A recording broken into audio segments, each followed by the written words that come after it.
Two, what's up? What's going on? Happy Monday. We are back. We are back. We are back. April 17th, a glorious day in world history. Market Mondays is here, y'all. Yes, sir. A lot to talk about. You good? How's the volume? How's the volume sound? Mic check, 1, 2, 1, 2. How is the volume?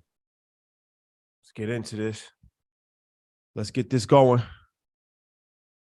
Ian Dunlap is in the building. Happy Monday. How y'all doing? What's good, bro? Good, Man, good.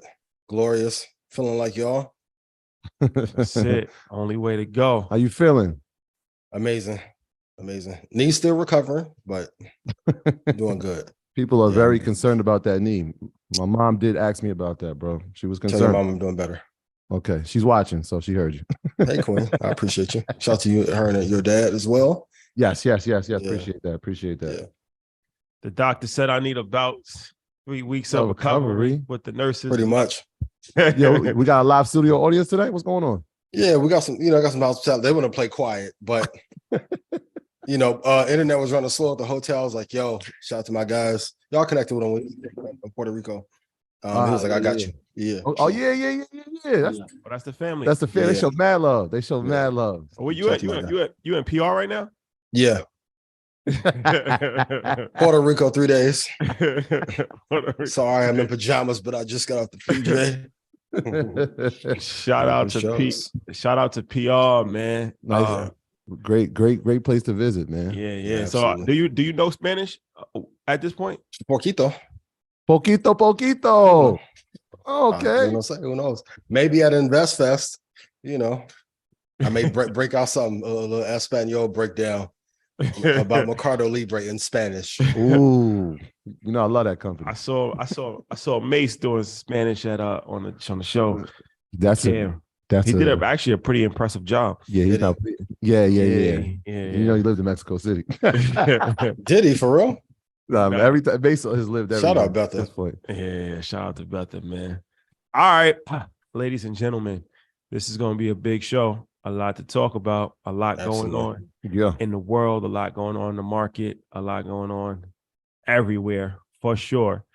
So I'm not going to waste any time because I know you guys hate these long introductions. I do read the comments. So let's get into it, make a couple of announcements, and we're going to get the show running.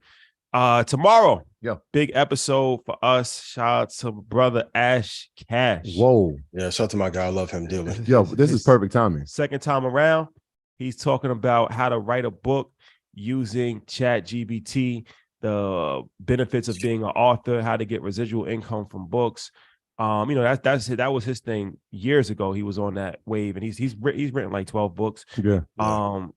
Made a bunch of money off of books. So he gives the game for not only just literature, how to be a self-published author, and a game about writing a book, but a lot of AI talk, heavy on the ChatGPT, heavy on the, how to voice dictate and how to all that type of stuff. So it was a great AI conversation mixed with books, author, and then overall entrepreneurship. So incredible. Did he do the whole and then I took an ebook and turned it into this? Ash's he goes crazy. Ash's energy is at an all-time high.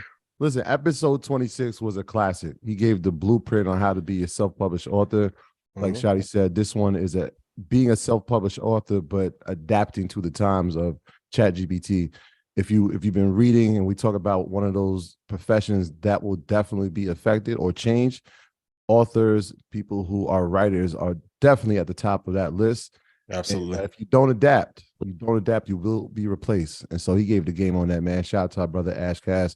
And shout out to Inside the Vote, his show on EYL Network, man. And he's a good dude. Just a solid dude. Super solid. So shout out to Ash, man. Last episode was a classic over 3 years ago almost. So this time around even more fire. So check that out tomorrow, 8:00 on our YouTube channel and all podcast audio outlets. And big shout out to my brother Terrence J. We had a great time with him in Florida. We was in Jacksonville, Florida for a great Terry caught Troy, I heard. Yeah. This is true. Come on. But some things must be seen in person. Shout out to Terrence J, man, a very good friend of ours.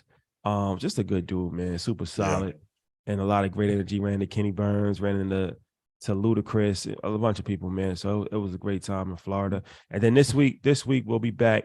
Well, this week we will be watching Tank. We on the floor. Vegas, big Vegas. Yep. Not the little one. You might see us at, the press conference. Listen, guys, we are going for journalistic purposes only. Yes. Nice cleanup. This is not entertainment. No, this is not leisure. Journalistic purposes only, but Las Vegas, you might see us out there. You might see me and Xander there too, so. Research and development team. Get your tickets to Market Mondays live in London. Market Mondays live in London, June 18th. We coming. And it's going to be a complete movie. We are taking over Europe. Our second time. The last time was Royal Albert Hall. Yeah. This time is a more intimate venue. We got a lot of surprises for you guys. The next stop on the Market Mondays World Tour. Get your tickets. Yep. And the last thing I'll say is, of course, boom. Invest Fest 2023. Yes. Dates have been announced. We will be announcing the lineup next week on Market Mondays. Live. You gonna announce the big one first? Because I'm tired of holding it in. Yeah. So we'll do that next week on Market Mondays. A lot of news outlets, they wanted the exclusive, but we gotta give Market Mondays the exclusive. So stay home, man. If you're interested, play for the team you own. So next week we will give it out the names for Invest Fest, and get your tickets, man. We're gonna see the last weekend of August 25th in Atlanta. Motion picture status. Yeah. It's gonna be a movie. And real quick, while we're at it, history was made today. Friend of the show, shout out to Nicole Lynn. Shout out to Nicole. Absolutely. NFL agent, incredible, extraordinaire, a friend of the show. Jalen Hurts is her client. Shout out to the Clutch team. He signed the largest annual salary in the history of the NFL. Game set match. $51 million next year. He will be making well-deserved. Shout out to Nicole, an amazing person, an even better agent. I mean, she understands that craft like none other. And she's impressive. She's just an impressive human being. And she's a friend of the show. So shout out to her, shout out to the whole Clutch team. And congratulations to Jalen. Congratulations to every Eagles fan out there. All right. Yeah. Game changer. Disclaimer. Yeah, let's do it. Y'all know how this works. Do your own research. Our content is intended to be used and must be used for informational purposes only. It is very important to do your own analysis before making any investment based on your own personal circumstances.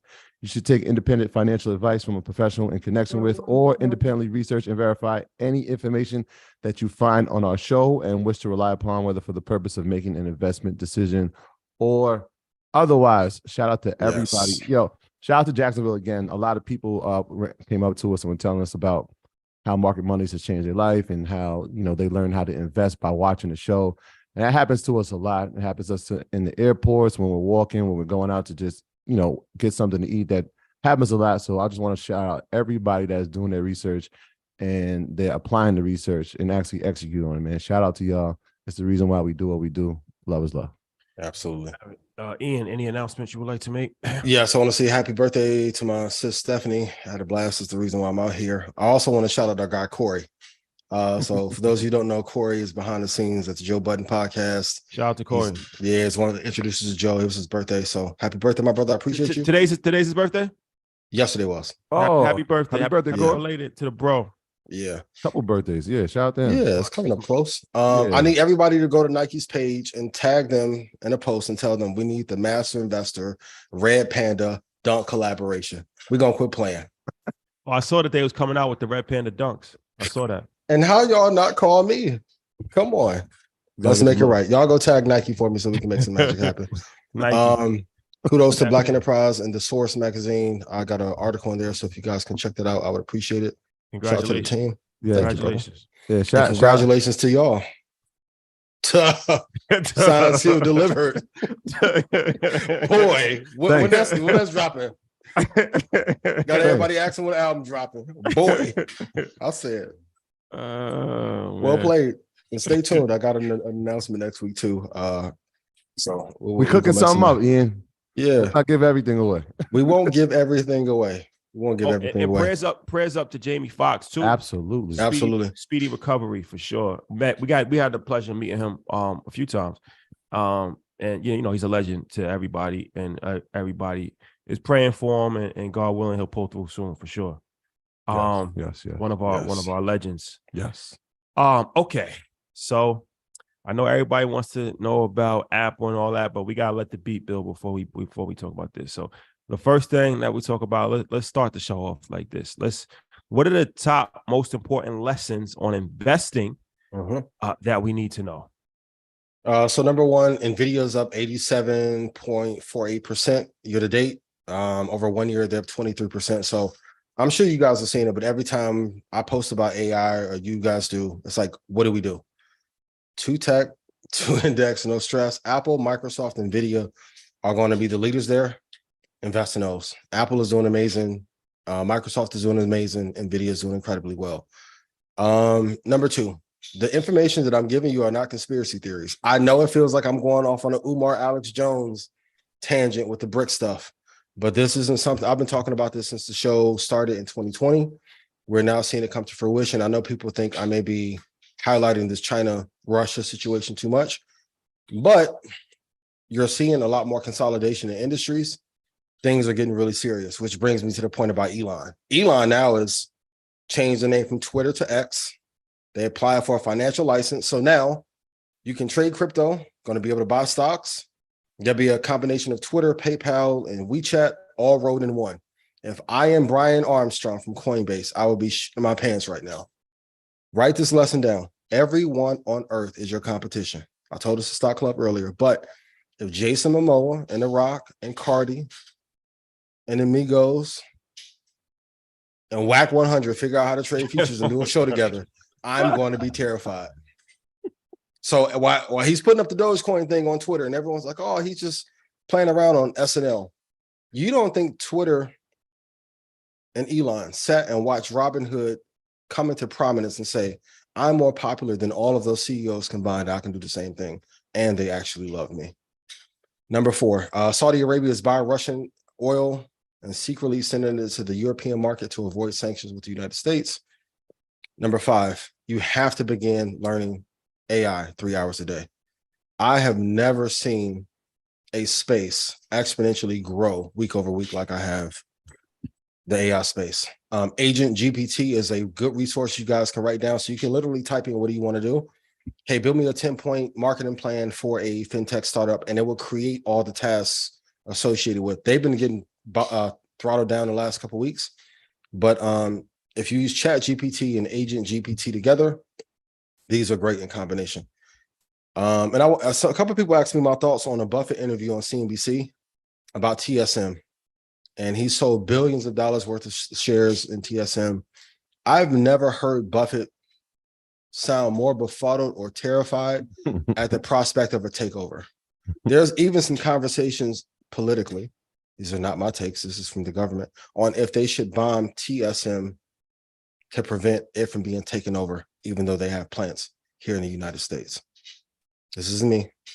Go through CNBC, Bloomberg, or Reuters, but it is a political consideration. And Elon Musk, once again, is moving forward with his AI project. He bought over 10,000 GPUs. So if you think he bought those GPUs just to play Roblox and Fortnite, this is a game of true consolidation where we're seeing all the superpowers at one time fight for dominance in the space. Whoever wins the AI race will win the war ultimately over the next 30 or 40 years. Do I think this can get out of control? Yes, we've already connected it to the internet. We've already tied it to machine learning. We've already let it know everything, all of our habits. We're too far in the deep end to cut it off. But I think it's funny that when Elon was saying that OpenAI has went too far, he then comes out with his own. So those are like the 10 biggest ones we need to talk about. In addition to Apple coming out. Once again, everyone's your competitor. They teamed up with Goldman Sachs to put out a hyper savings account at 4.15% interest. Would you rather bank with Apple or Wells Fargo? Shout out to Wells Fargo if you're listening.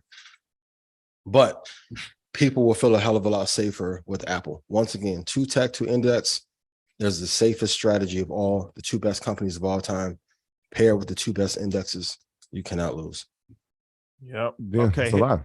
Hit the like button. Please do. And share. We are just getting warmed up. Yeah. You know what, Ian? I think it was super interesting. You brought up the TSM thing because we spoke about it last week on Market Mondays. And then Tuesday, Buffett had the interview.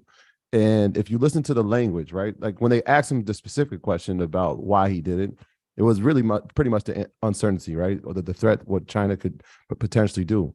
But he said something even more interesting, and it kind of got looked over. But he said, I would love it even more if it was an American company, which is why I'm paying attention to the infrastructure bill that's happening here in the United States.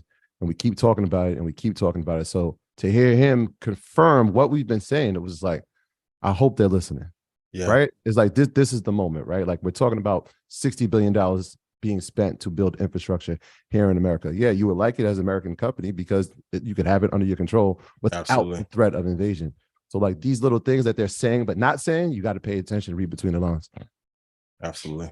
Yeah, if we get that company here, it would be great. And I don't know, some people were like, hey, they have plants here, so it should be safe. No, if the headquarters is in Taiwan and hell breaks out in Taiwan, it's no go. No, I wouldn't. That's one main reason for the past few years. Like I have not been a proponent of it. And I've liked NVIDIA a hell of a lot more. Now, if TSM comes here, they'll take pole position, clearly.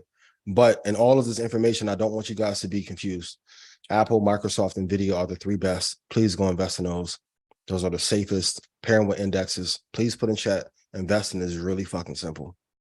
You need 4 companies, hold on to them for a long period of time. I don't care what new innovation comes out. If it's worth investing in, Apple and Microsoft are going to throw their money into it as well as NVIDIA. Yes, sir. Okay, ladies and gentlemen. Where we at? We're heating up. Where we at? Hit the like button and share. And while you're at it, get tickets to Market Mondays, London. London, yes. Okay. So let's do this. Parents are draining their retirement to support adult children. What are 3 things parents can do to better prepare their children financially? This is something we haven't talked about a lot recently. In the past, we've talked about, how to plan for your child, 529 plans, UTMAs, different things of that nature. But we haven't had the parenting conversation in a while. And this is a different aspect of it, from not necessarily a young child, but an adult child, which is called, this is a real conversation, because a lot of parents are drained financially and emotionally from adult children, adult children that are living with them, that are dependent on them, that they have to take care of their children, their children's children. So this is another financial situation that, parents, it doesn't always end when the child turns 18. No. Sometimes 25, 26, 32. 32 sometimes. 38. Maybe, keep going. So let's talk about it. Yeah. I think that you got to start with the root of why they're taking care of their adult children, right? Like what is the cause? Like when we talked about symptoms of what is causing the root problem, we always started with education. And if they don't have education, if they don't have a skill, what do? But even when they do have education, it becomes even more of a significant problem, right? Because student loan debt is a real thing, right? So if people accrue more student loan debt, then they don't have the financial stability to even pay rent or try to live on their own. So now they're at home trying to pay things off and they can't afford it. So I think when you look at it from a standpoint, it all comes back to education. Number one, are we teaching them skills that they can survive on their own with outside of the 9-to-5 job? Yeah. Because what we've seen with the 9-to-5, even when you get out of school, you're not making enough money to even pay back the loan, but you may not even be making enough money to support yourself, right? And so if we can figure out that part first, then I think that the latter kind of becomes less of an issue, where people are now figuring out, look, I raised you, I put you through school, but now I got to take care of you after because you can't support yourself. Yeah. Yeah. I mean, go ahead, Rashad. I think that it's a variety of different things, and it's a sensitive topic because sometimes you can do so much for a child, and it just doesn't turn out the way that you would hope it turned out. So then you're faced with two options. You put your child on the street and let them be homeless. Probably not going to happen. Right. You can say that, but when it comes to that moment, you know, parents always love their children, and especially like a mother is going to love their child forever. It's the maternal instinct. So it becomes difficult not to say yes, even if you can't afford to say yes, right? You kind of find a way to say, okay, I'll help you with this bill. You can stay over. That turns into you stay over for a month. You stay over for 2 years. So, it's not a simple answer, but you can do things that I think you can do things to actually help avoid the situation. So of course you want to educate your children young. Of course, that's that. You want to, invest for them and have, some financial stability that they can actually have when they graduate. So they're not starting with zero. That puts them, the college thing is very important. You have to be extremely educated on that process, because that could be a tremendous burden. Like you said, as far as student loan is crippling a lot of people, it's crippling children and it's crippling parents. So it's like, okay, what's the best way? Are we going to go to state school? Are we going to go to community college for 2 years? Like, I think you have to, what degree? That's important. You got to strongly encourage your children to go. If you're going to go to college, don't waste your time getting a degree where it's not even going to mean anything when you graduate, right? What does the occupation look like? Are you going to have to go for a 4-year degree, or do you need a master's degree? You need a doctorate degree? I think every person should have a sales job at some point, commission based only, because that teaches you the art of actually having to get out there and figure things out. Critical thinking and just being able to hustle. And I feel like, that's important. Even if you're not going to become an entrepreneur, you got to have that kind of mindset. So to encourage a child, I don't care if you're selling knives when you a kid or you selling whatever, like, you got to, they got those things where you whatever sell legally. Yeah. Whatever legally. Well, at London, they got a knife problem, but in America, I don't think anybody's selling knives on the black market. So it's not like 1900. Yo, I'm laughing because I remember when I went to you had to sell knives. It's real. I don't think this generation knows that. I was trying to sell knives. That's a fact. I remember when I was 16 years old. I was trying. A company recruited me to sell. They set me down. They said, "Look, you can make $1,000 a week if you sell." I said, "Sign me up." Yeah, there was that. Then it was coffee. I remember before it was like Easterland boots. It was crazy. Like anything you can say. So you got to get out there and sell things. But that brings out a certain, when you have to really go out there and work and there's no safety net and you got to figure things out. I think that wires your brain. And I think you have to, at some point, make children less dependent on you, whether that's sending them to school, whether that's saying no to them, whether that's you got to find ways to cut back entitlements. So they develop that sense and that urgency that I got to get it on my own, because the more you help somebody, it's the chicken and the egg strategy. Remember Director X?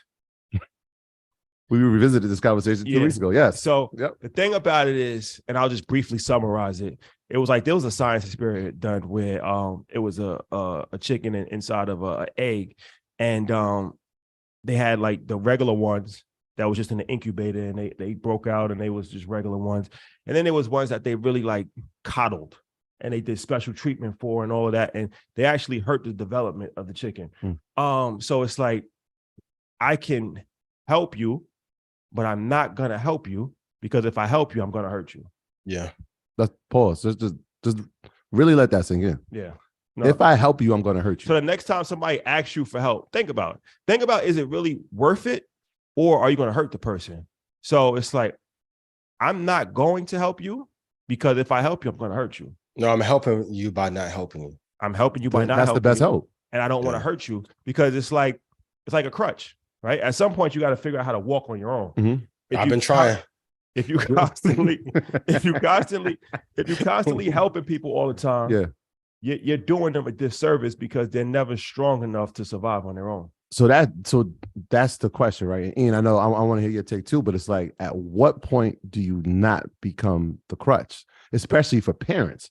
Because there's a lot of parents that are like, even in the chat now, they're like, yo, my kids live with me now, or there's adults saying like, yo, I'm 29, I'm back home with moms. Mm-hmm. At what point as a parent do you not help, right? Even let's say, like you said, it could cripple you from a financial standpoint if you didn't have it, but there are some parents who do have it, and they are still helping. At what point is there a point? I don't have the answer, but I know for me, even with Xander being 8 now, I'm pouring a lot more into him to make sure that he, even though he's fine, he knows how to generate revenue on his own. So I think as they hit these ages of maturity, of course, number one, education is key, but you have to teach them how to build a business, and it may involve you building it with them. But we were talking earlier, like, look at everyone who thought entrepreneurship was crazy in 2015 to 2016, and now the entire world is forced to be entrepreneurs. Same thing with AI. Like, if we do not learn this AI thing, and I'm going to be super hot take. If you think that the wealth gap is bad now, wait till they figure out how to make all these apps talk to each other so they never have to hire anybody black or brown again. It won't be a wage gap. There'll be no wages. There won't be any wages for people. So like a certain population of people, there'll be no wages if you can't create a source of income for yourself at a certain point. So you have to just start early, like with your child, and help them build. I don't know when to cut it off. And it's something that I've danced with amongst family and friends, like how to help versus helping too much, giving too much, and then also taking it away. Like, it's a delicate balance, but I think the real solution is to help people build so that they can be able to produce their own fruit from their own labor and their own ideas. But the era of like waiting until kids 18, 19, 20, 22 to teach them about money, I think you got to teach your kids from 5. If your kids are over 5 years old, you got to start teaching them now. And some things are just intangible. The last point I'll make about this is that society, and this is why it's like the money conversation is great. You got to teach kids about money, but this is why, like, I put my son in basketball. I don't really care if he makes it to the NBA. That's not the goal. The goal is that you got to develop a thick skin. Like, you got to develop competition. Like, if somebody's talking down to you, you gotta fight for yourself. Mm-hmm. Like, you got to defend yourself in this world. And it's like sports is a great way to do that. Every now and then you got to get into a fight too. Like, you know what I'm saying? Like, that has to happen at some point in time. You got to fight. Like, you got to defend yourself. Like, you got to go through adversity in order to build a certain character. I feel like social media and this whole world has taken a lot of people out of that realm where it's like men don't even really want to even have conflict anymore. And it's not to say like conflict is the great way to go. Mm-hmm. But I'm like an internal conflict for yourself. Yeah. Like, you know what I'm saying? Like, if you down on it's nothing wrong with being down on your luck and having to move back in. You know, hard times happen, but you got to fight within yourself. Like, how do you bounce back? On some Rocky, like you got to get on some Rocky. Like, I'm up at 5 o'clock every morning and I'm jumping rope and I'm getting back in my vibe. Like, you know what I'm saying? Internal fortitude. I feel like social media has made a generation softer, and everybody gets participation trophies. And everybody's equal and nobody's in competition with anybody. And this leads to grown-ups that are okay just playing video games and watching YouTube channels about academics dissing who Charlemagne, like, you know what I'm saying, or whoever, like, you know what I'm saying? It's like, leave Big Ack alone. Please. No, and shout out to our professional gamers. But I'm just using that as an example. I know what you know what I'm saying? Like, these guys is watch on YouTube making videos about YouTubers making videos about a YouTuber. Yeah. It's like a YouTuber, it's a commentary on a YouTuber making a video about a YouTuber, and then a spin on that. And then they're in the comment, like, you're 38 years old and you have time to watch a video like that. And make a video. Well, it says a lot about why you're at where you're at. Shout out to everyone who tunes into academics though, and Whack 100. Yeah, I think you said it, and I'll just reiterate it, man. That exposure piece is the other part. So education plus the exposure, right? And so like I remember you told a story where you put $3,000 on the bed and your son saw it. So I did it the other day. I had some cash and I put it out and my son was like, how much is this? I was like, count it. And when he counted, he was like, oh, he's like, can I bring it with me to school? I said, no, we're not going to do that. Put the money on the table. No, we're not going to do that. But I'm like, this isn't your money. But the next thing he asked me is like, can we go to the bank and take $1,000 out of my money so I could just have it? I'm like, what do you need it for? He's like, I just want to have it to know that I have it. Yep. And it was like the exposure. So like things like that, exposing them to money, taking them to the bank, even if you're paying your mortgage, bring them to the bank with you. Show them what that process is like. If you're paying rent, show them when you write the check, what that looks like, right? When you're opening up accounts, take them, right? When you're purchasing things, take them. Show them, I'm telling you, one of the best lessons is when you go out to eat, right? And you figure out your tip or figure out what taxes. Like these are lessons that people are just taking for granted, but they're happening every day. Like you go out with your kid, the bill comes, it's like, all right, it's just a hidden thing, and you pass it on. Like, no, this is how much everything costs. This is how much we're going to pay. This is what 20% of this amount is, right? That's what we're leaving for somebody. Well, why we got to pay them that? Well, this is their wage, right? And so for order them to make a living, they have to get tips. Yep. There's financial lessons in everything. We just overlook them. So these are opportunities to expose them at their age for things that are appropriate. Yeah, no, it's a good conversation. All right, let's move on to the big. All right, before this is the last thing I want to say about this. It's a whole generation of men that do weirdo things online. Like you don't say. Yo, I didn't know that's where you was going. Let's go there. You talking about other men and you gossiping. And you like, this is across all genres, from business to sports to music. And it's like, when did that become cool? Like, that's goofy behavior. Like how I was brought up, we don't do that. Like, that's corny. Like, you know what I'm saying? Like, I don't do that. Like, I couldn't see myself talking about somebody and making a reaction video about another person and like, about something that I don't even got nothing to do with. It didn't even affect me personally. But they'll make $400 on YouTube. Like, that's goofy. That's goofy. Like, that's embarrassing. That's honestly embarrassing. And it's like, it's across all genres. Like, you know what I'm saying? Like I said, how he was brought up, how he was raised, we don't do that. That's goofy. And I just completely am shocked at it's like accepted.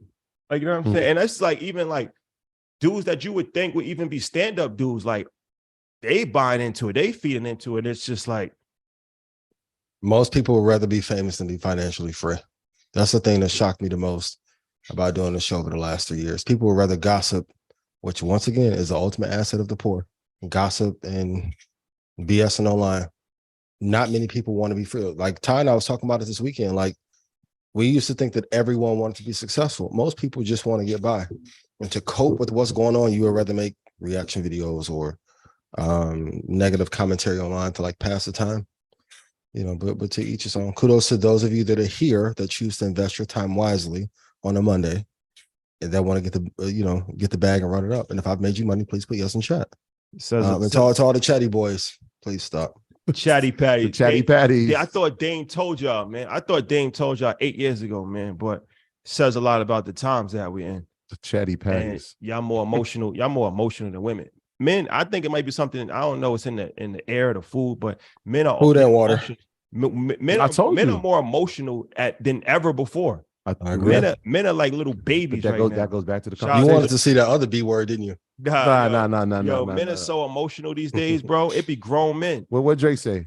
He said, when I use the word, most times I'm not even talking about women. Yo, they so emotional, man. It's embarrassing. What inspired this rant? Let me know. We had a great conversation yesterday. A couple great conversations over the past couple of days, but it was just like, there's a different type of man that's being created and being fostered. And social media has a part to play in that.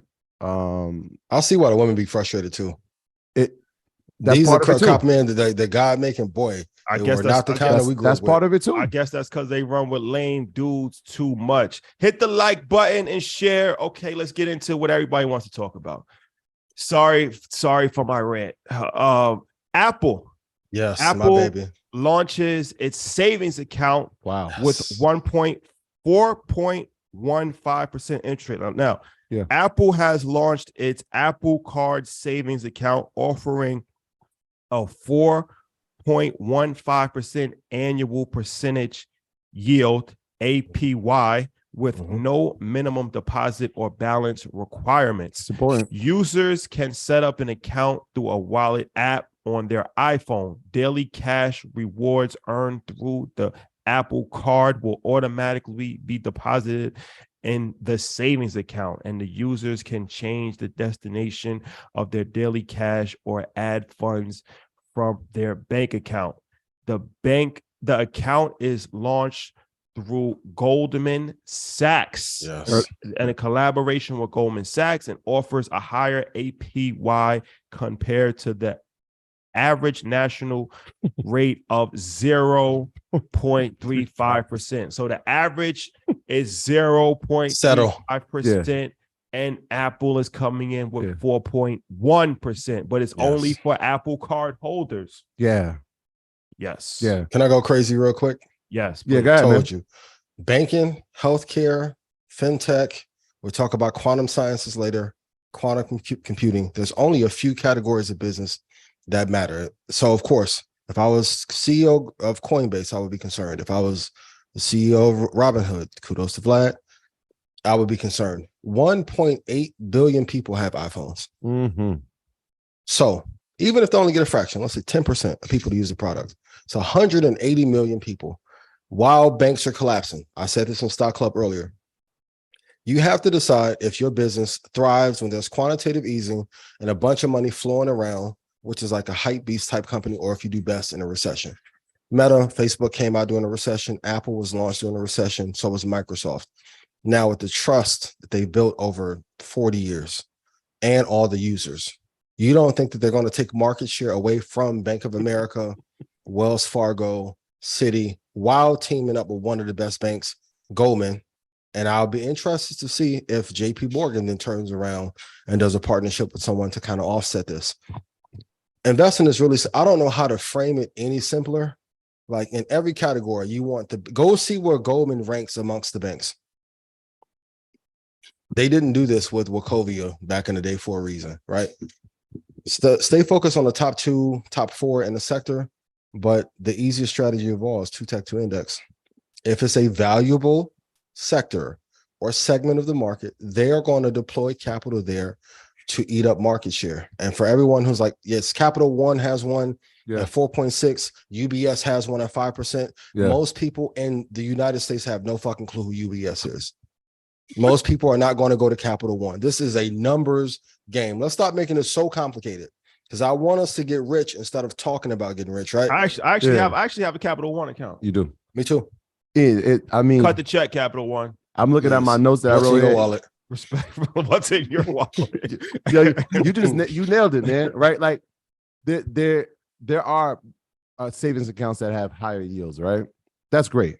That's great, right? I think that the 4.15% is like 11th according to bank rate. But here's the thing, right? The 10 banks that are in front of them, number one, you probably don't know 7 of them. But here's what they don't have. They don't have 1 billion people at their exposure, right? Like they have 1 billion and growing at any point. But when we talk about financials, think about how one business helps the next, right? So in order, like you just said, right, in order for you to have the savings account, you have to have the Apple Card. So in the past 6 months, right, the Apple Card has done well, right? After that, they obviously have Apple Pay, but last month, surprisingly, nobody made no noise of it, but they put out there, pay now, save later application. So if you think about these 3 things, like we got the pay now, buy now, pay later, you got the Apple Card, now you got a great savings account. How do banks now respond? Right? If the big 4 are only providing you with 0.35%, how do they respond? With fear. Collaborate with fear, Google, right? collaborate with Google. Well, I think, are you done? Yeah, go ahead. So I think that this is an interesting story on a lot of different levels. But what I saw, the first thing that I saw was the power of collaboration. It's what I always talk about all the time. And it's like this the number one technology company, the number one company in the world, yes. but let's say tech company, right? Teams up with arguably the number one investment bank in existence. Yep. It makes sense. Apple has mastered technology, but they have not mastered financial services. Goldman Sachs has mastered financial services. So what's the easy way to fast track your way into financial services? To partner with the best in the business, right? So they best in the business. And they obviously are gonna, take care on the financial side. Apple has the technology. It's a win-win for everybody. I think Goldman Sachs is a company to watch out of this. Everybody's talking about Apple, but what about Goldman? Yeah. Right. Yeah. It's their product as well. Yeah. So I feel like this is something that's extremely important. Goldman Sachs didn't fight to have their name on it. Right. There's lessons in here. There's lessons in here. Like, you're partnering with somebody, you see the value. Okay, I'm gonna come under your umbrella. That's humbling. Goldman Sachs is a $1 billion into multi-billion, $100 billion situation. They don't have to do that, but they see the value in the partnership. Yep. We're trying to convince regular people to partner, and they can't even agree on making a social media post. Huge mistake. You can't even come to an event, and they running $1 trillion entities, and they coming together. You're fighting over small things at the highest level of business. At the highest level, this is how business is done. Collaboration. This is why I keep saying it over and over again. But some people get it, some people don't get it. But for me, I thought it was extremely a smart move for Apple. I think that this is gonna really be beneficial for them. I think that this will really put them more in the space of the financial services. And everything that they do is just like, one brick at a time, whether it's healthcare, whether it's, rumors that they're going to get into the automotive space. They took over music. Absolutely. They took over music. Robbed the entire industry. So it's like, Apple is just, it's wearables is theirs. Here's the concern. At what point does it become a monopoly and government breaks it apart? The great part is Apple, Google, and Microsoft have such a symbiotic, competitive relationship that they'll always find a way at the same time to dominate a market at the same time, where enough of them share enough of the market share to not get monopoly charges. I think they learned a lot from Bill Gates. So if they go first and then Microsoft goes second, because if you don't think that the CEOs don't talk, they do. There's a reason why Microsoft got open API and then Google pushed forward with Bard, even though they had the technology first. Same with Microsoft. Microsoft initially had an iPad before Apple did. No one just wanted it from Microsoft. They had it in 1996. Yeah. Then Apple becomes prominent. Then Windows make the push. So I think they're going to team up enough to make sure they have enough market share where they can dominate, but they'll share with each other so no one can get that monopoly thing pushed against them. And I truly believe at one point, Apple will be the number one technology company while being the number one healthcare company and while being the number one financial services company in the world. Give it 20 years. Because it's like Rockefeller. At one point, Rockefeller did everything, right? And it was like this. And it's just when you become so big, now you start to put so many different targets on your back. And you got government regulators, you got the competition, you got people that want to break you apart. Even the phone companies. That happened with the phone companies. They broke the phone companies apart. And now Apple is the biggest company in the history of the world. So if they try to break Apple, that's going to be hard. But it's going to be tough, and the consumers want it. It wasn't the same tactics. The brand recognition is so strong that can you do too many things at one time? If you do, they found a way to do the right things well. Right. If you're doing well, right? Like the wearables by themselves. $1 billion business. They've done it well. Yeah. They moved into healthcare. It's still it's kind of premature right now, right? They have the Apple Watch. They haven't really released what they're doing with the information yet, but I'm sure there's a plan in place. Absolutely. When they get into the EV space, the brand recognition will allow it to have errors, but also allow it to grow exponentially as well, which is interesting. Like most businesses don't have that, where you can have errors and grow at the same time because people just trust the brand so much. That's why when you look at it, people, if they know that they can just have an Apple card, number one, it's like, yo, you're part of a society. Like when I applied, this is crazy. Like when you apply for it, they're not just taking anybody. Yes. Your credit score got to be a 730 just to have the Apple card.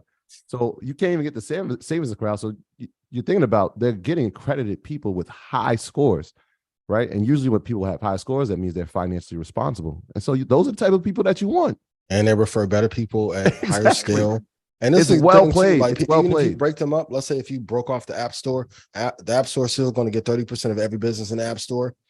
And if we collapse Apple, it will collapse the entire stock market.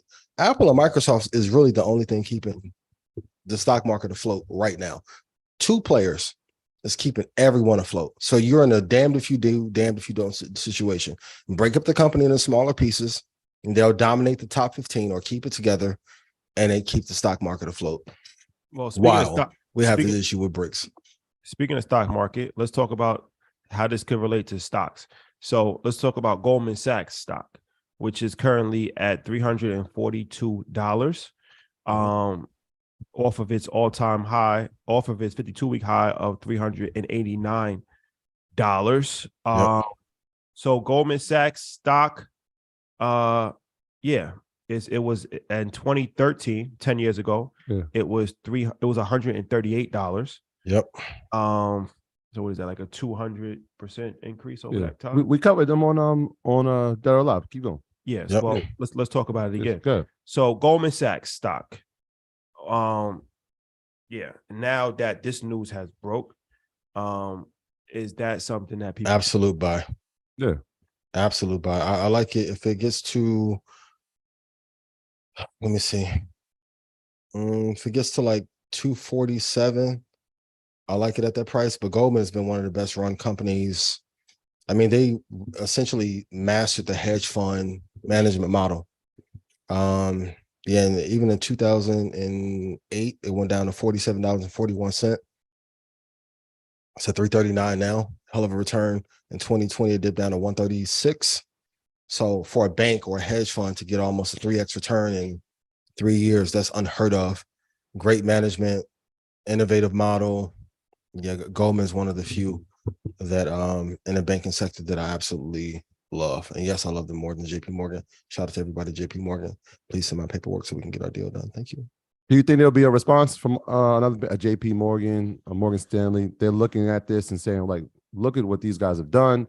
How do we get involved in this? I think JP Morgan will, but I think it will be slightly a mistake, because sometimes when you chase a strategy, like when Microsoft came out with their version of the tablet 13 years ago, no one wanted that tablet from them.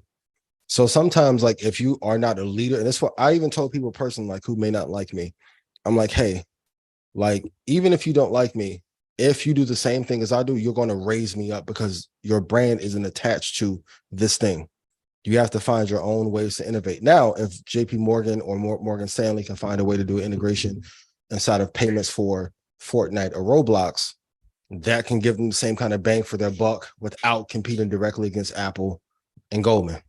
So I think they'll find an innovative way to ramp around and find a way to hit this consumer market without going direct, because previous the Marcus experiment at Goldman Sachs, where they created like a retail bank, didn't work. So now partnering with Apple, it gives you all the rights to a bank, if you will, great savings, and now we don't have to deal with all the upfront costs and the brand of maybe not being liked in a recession. So I think Morgan Stanley would definitely adjust, and JP Morgan will as well, but they shouldn't compete with this head on. Yo, and you just brought up another great thing about this move for Apple, the in-app purchases. Yep. It's direct now, right? Like even like when you just spoke about Fortnite or Roblox like that, if your Apple ID is connected to it, usually it's connected to your bank account. Yep. Right? It could be Chase, it could be Wells Fargo, it could be any of those banks, but now it could just come from your Apple savings.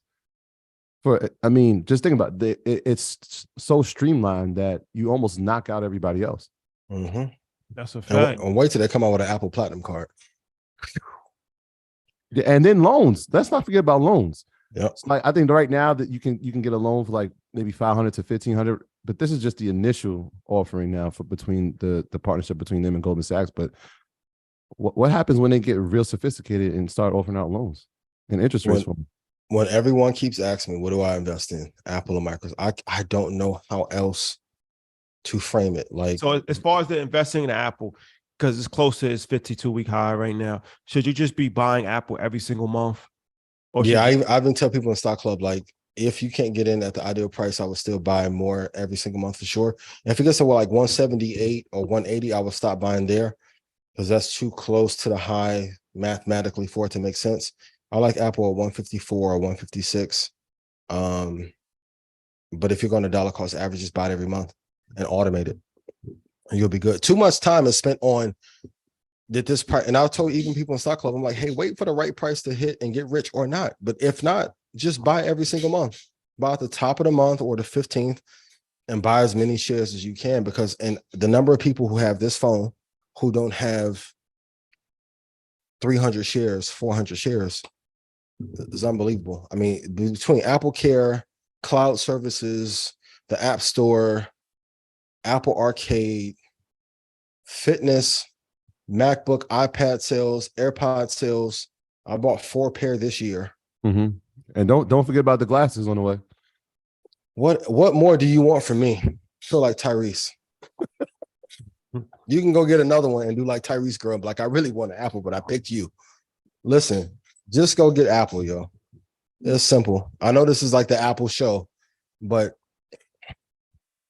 there isn't a like, and for the record, Apple is the greatest publicly traded company of all time. Why would you not invest in it? Yep. $2 trillion. And I think the FDIC, yeah, I believe it is. Then that's through Goldman. It's insured. So the FDIC comes through the Goldman side. Yeah, 250. So all right, 8,000 people on the check-in. We just getting started. Oh. Just getting started, ladies and gentlemen.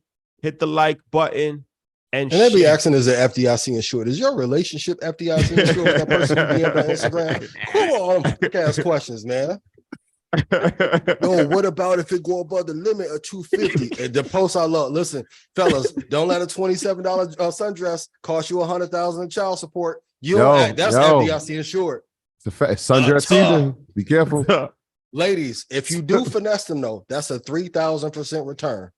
Go on Fashion Nova, get every color dress. Whoever wins the war wins. Whoever wins wins. Battle of discipline. Let's see. The battle of 2 tech, 2 index, 2 sundress. Ladies, let's run it up. Sundress. Wow. That's what we doing. It's sundress season. It's New York. It's that something. Look, all right, let me give you a couple things before we go into this next. The next segment's a big one. But New York etiquette, right? If somebody says, yo, I don't want to hold you up, I'm not going to hold you up, it's 100% chance they're going to hold you up. Absolutely. Of course. They're going to hold you up for 15 minutes at least. Minimum. Complete nonsense. If somebody says you good, that means that you're not good. You're not good. You get hit by a car. Yo, you good? You good? No, I broke my leg. You see me bleeding? Like that's I don't know where that came from, but it's just a trauma response. That was the first thing they asked me in Toronto. No, you hurt my knee, pop boy. I even. No, it's not. You got a show tomorrow. Yeah, I can walk. Yo, if somebody says you good, they think you're not good. Yeah. It's true. Basically, I'm asking because I want to make sure you are. Yeah, but if not, I'm available to see how I can help. And they don't really care either. Most people don't. No, they don't care. That's like when people say, "I'm praying for you." They want to make sure you're good enough to hear what they about to say. That's the part. Yo, you good? Yo, you good? Yo, because I got to tell you something. It's like hold your head. What does that even mean? Nothing. Like that's the lower version of I'm gonna pray for you. Don't do it. Hold your head. Hold your head. Yeah. You can tell somebody, yo, I just lost my wife, my kids. Hold your head, bro. Hold your head, man. I'm gonna pray for you. We gotta be better. Oh man, we gotta have emotional intelligence. All right. The next. This is another. Another one. Google. So okay. 60 minutes. I thought you was going to the other thing. I thought he was too, bro. Let's save that. Let's get these atomic bombs. I'm listening to how he's going. I'm like, he's excited. Back-to-back bombs. Google. So big 60 minutes. Like I said, I love 60 Minutes. Great show. They had the CEO of Google on yesterday. Yes, if anybody didn't get a chance to check it out, you should. It was good. And he was talking about artificial intelligence. So Google, right? Obviously, Google is the largest search engine ever. YouTube, which we're on right now, is owned by Google. So they've dominated, the internet for over a decade. But they're losing the AI race. They're late to the party. Microsoft beat them, ChatGPT. Are they losing? So now they're creating their own version or rival to ChatGPT. Yes. But they talked about a lot of different things in that interview. They talked about DeepMind, which they've been working on for a while. They talked about artificial general intelligence, which is different from artificial intelligence. Artificial general intelligence. You want to break that down? Yeah, but I just want to go through everything first. Okay. And they also spoke about jobs that will be affected. They talked about how artificial intelligence the CEO, I don't want to misquote him here. So the CEO, this is the CEO of Google, Sundar Pichai. He said that he's worried AI will impact every product across every company. Yes. Like no job. I wrote that quote. No job, everybody. No company will be not affected by AI. They talked about how a lot of times AI will be working hand to hand, for lack of a better term, with the employee. Yep. So that's like your work partner. So you got to, learn to work with AI.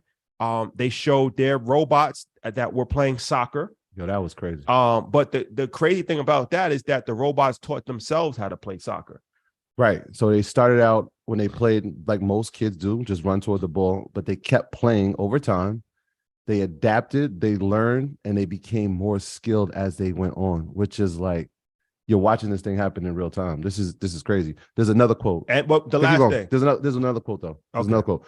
So he did say impact every product across every industry, but one of the things that stuck out to me in the piece, he said AI can be as good or as evil as human nature allows. Well, that's what 19 Key said. It's not AI that's evil. It's a human that's evil because the human has to train the AI.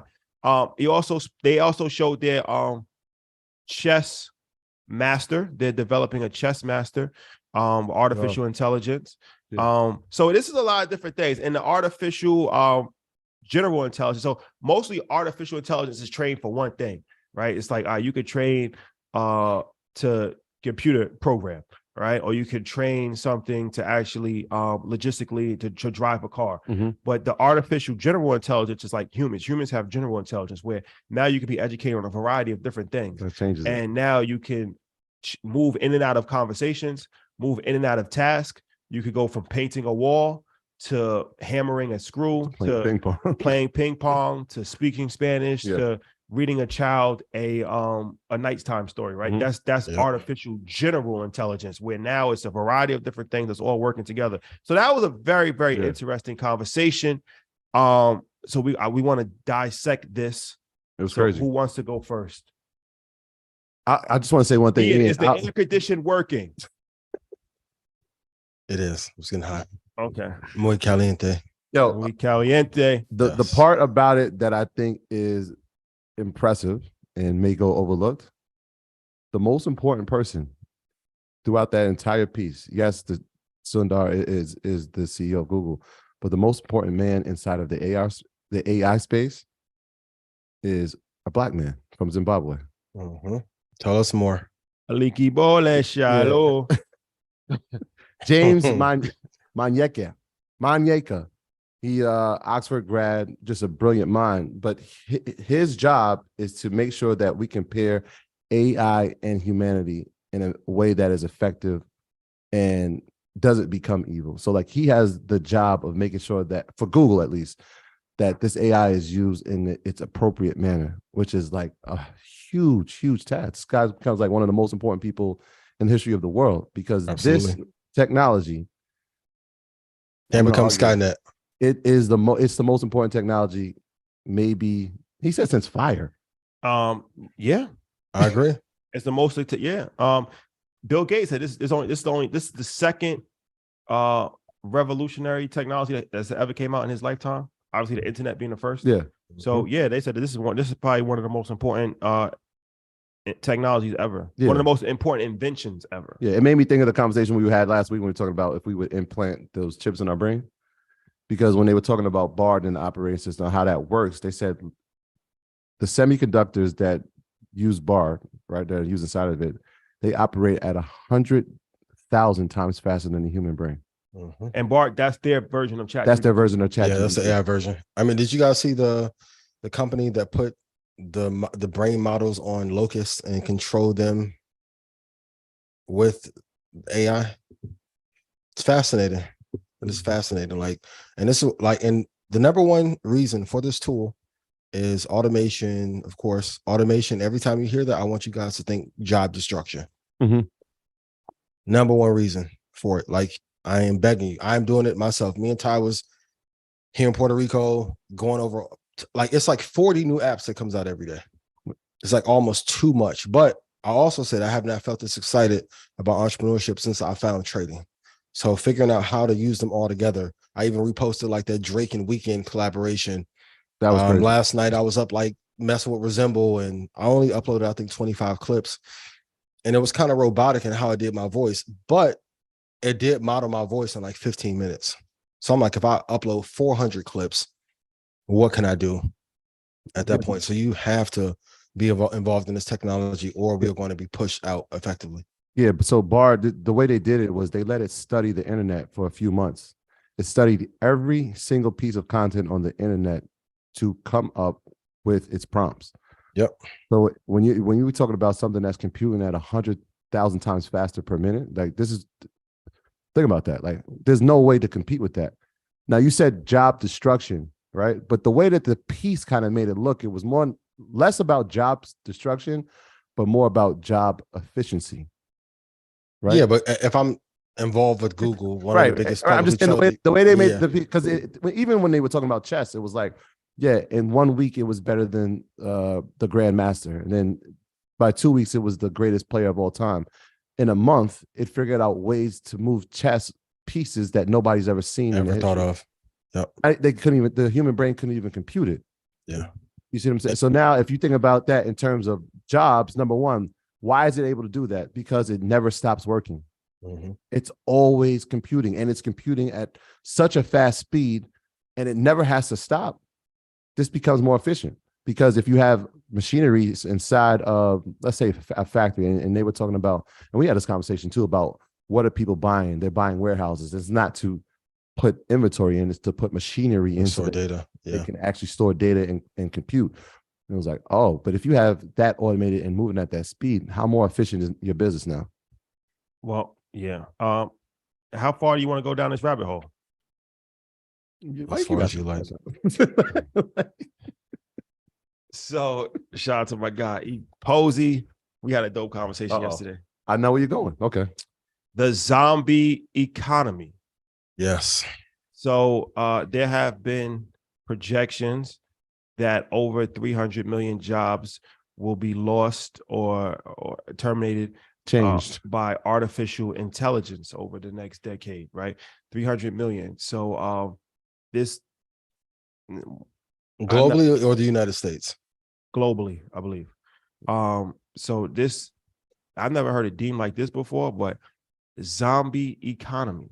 What happens when millions of people don't have jobs, don't have anything to do all day, don't have, and literally computers and artificial intelligence are running society, like you go to the clerk, you go to the office, you go everywhere. It's just the robots. It's just robots running. It may sound like I'm fantasizing, but all movies usually come to reality. Absolutely. Right? What happens if you have 50 million people? Now, they're kind of like animals, right? If you think about what an animal's just out here, just living, just trying to find food and shelter, and that's it. They don't have anything other than just food and shelter. That's their main objective, right? So it's like, does this turn a human being back to a primal species and does this further why, colonization on Mars, different things of that nature? Is it only for an elite group of people to completely control society while the vast majority of people are left out in the wilderness? It's always funny until it happens. Until it's not. And the truth is, but that was, so a part of that was like, and it goes back to what we said earlier, and we were like, yeah, there's a wage gap, but what happens when there's a group of people that have no wage? And And so one of the things he said, shout out to Poe, was like, yo, makes more of a proponent why universal income, basic income will be a part of the conversation. Like a welfare state. Yeah, because there are 300 million jobs that are going to be changed or replaced. Like, those are people, right? There's not like, yeah, it sounds like a company lost its job or they cut jobs. No, those are people that are not going to have employment. Those are families that will not have the income that they once had. If they don't have a skill, what will they do? I don't know right now. I don't know. You're going to find a way to use the technology for your advantage. Unless we really understand the technology, educate ourselves on it, and use it to our advantage or to be an assistant in what we're doing. You know what's so crazy? I was just watching Access Hollywood. Shout out to Mario Lopez. Were you really? Yeah. Shout out to Mario Lopez. And no disrespect to Access Hollywood. But you know what disrespect is coming. This is a New York slang thing. You know what they were showing? You know what they were showing? They were showing it was kissing cam. So they had Bad Bunny, and he was spotted with Kylie Jenner, or what's it? That's her name, right? Kendall. He's with Kendall. Kendall Jenner. Yeah. And another actress, they got spotted. Another actress and actor was spotted kissing at Coachella. And I'm just thinking to myself, like, there's millions of people right now that are watching television, eating their dinner, looking at Bad Bunny kiss his girlfriend. Shout out to Benito. While 300 million jobs are about to be replaced over the next 5 years. Yeah.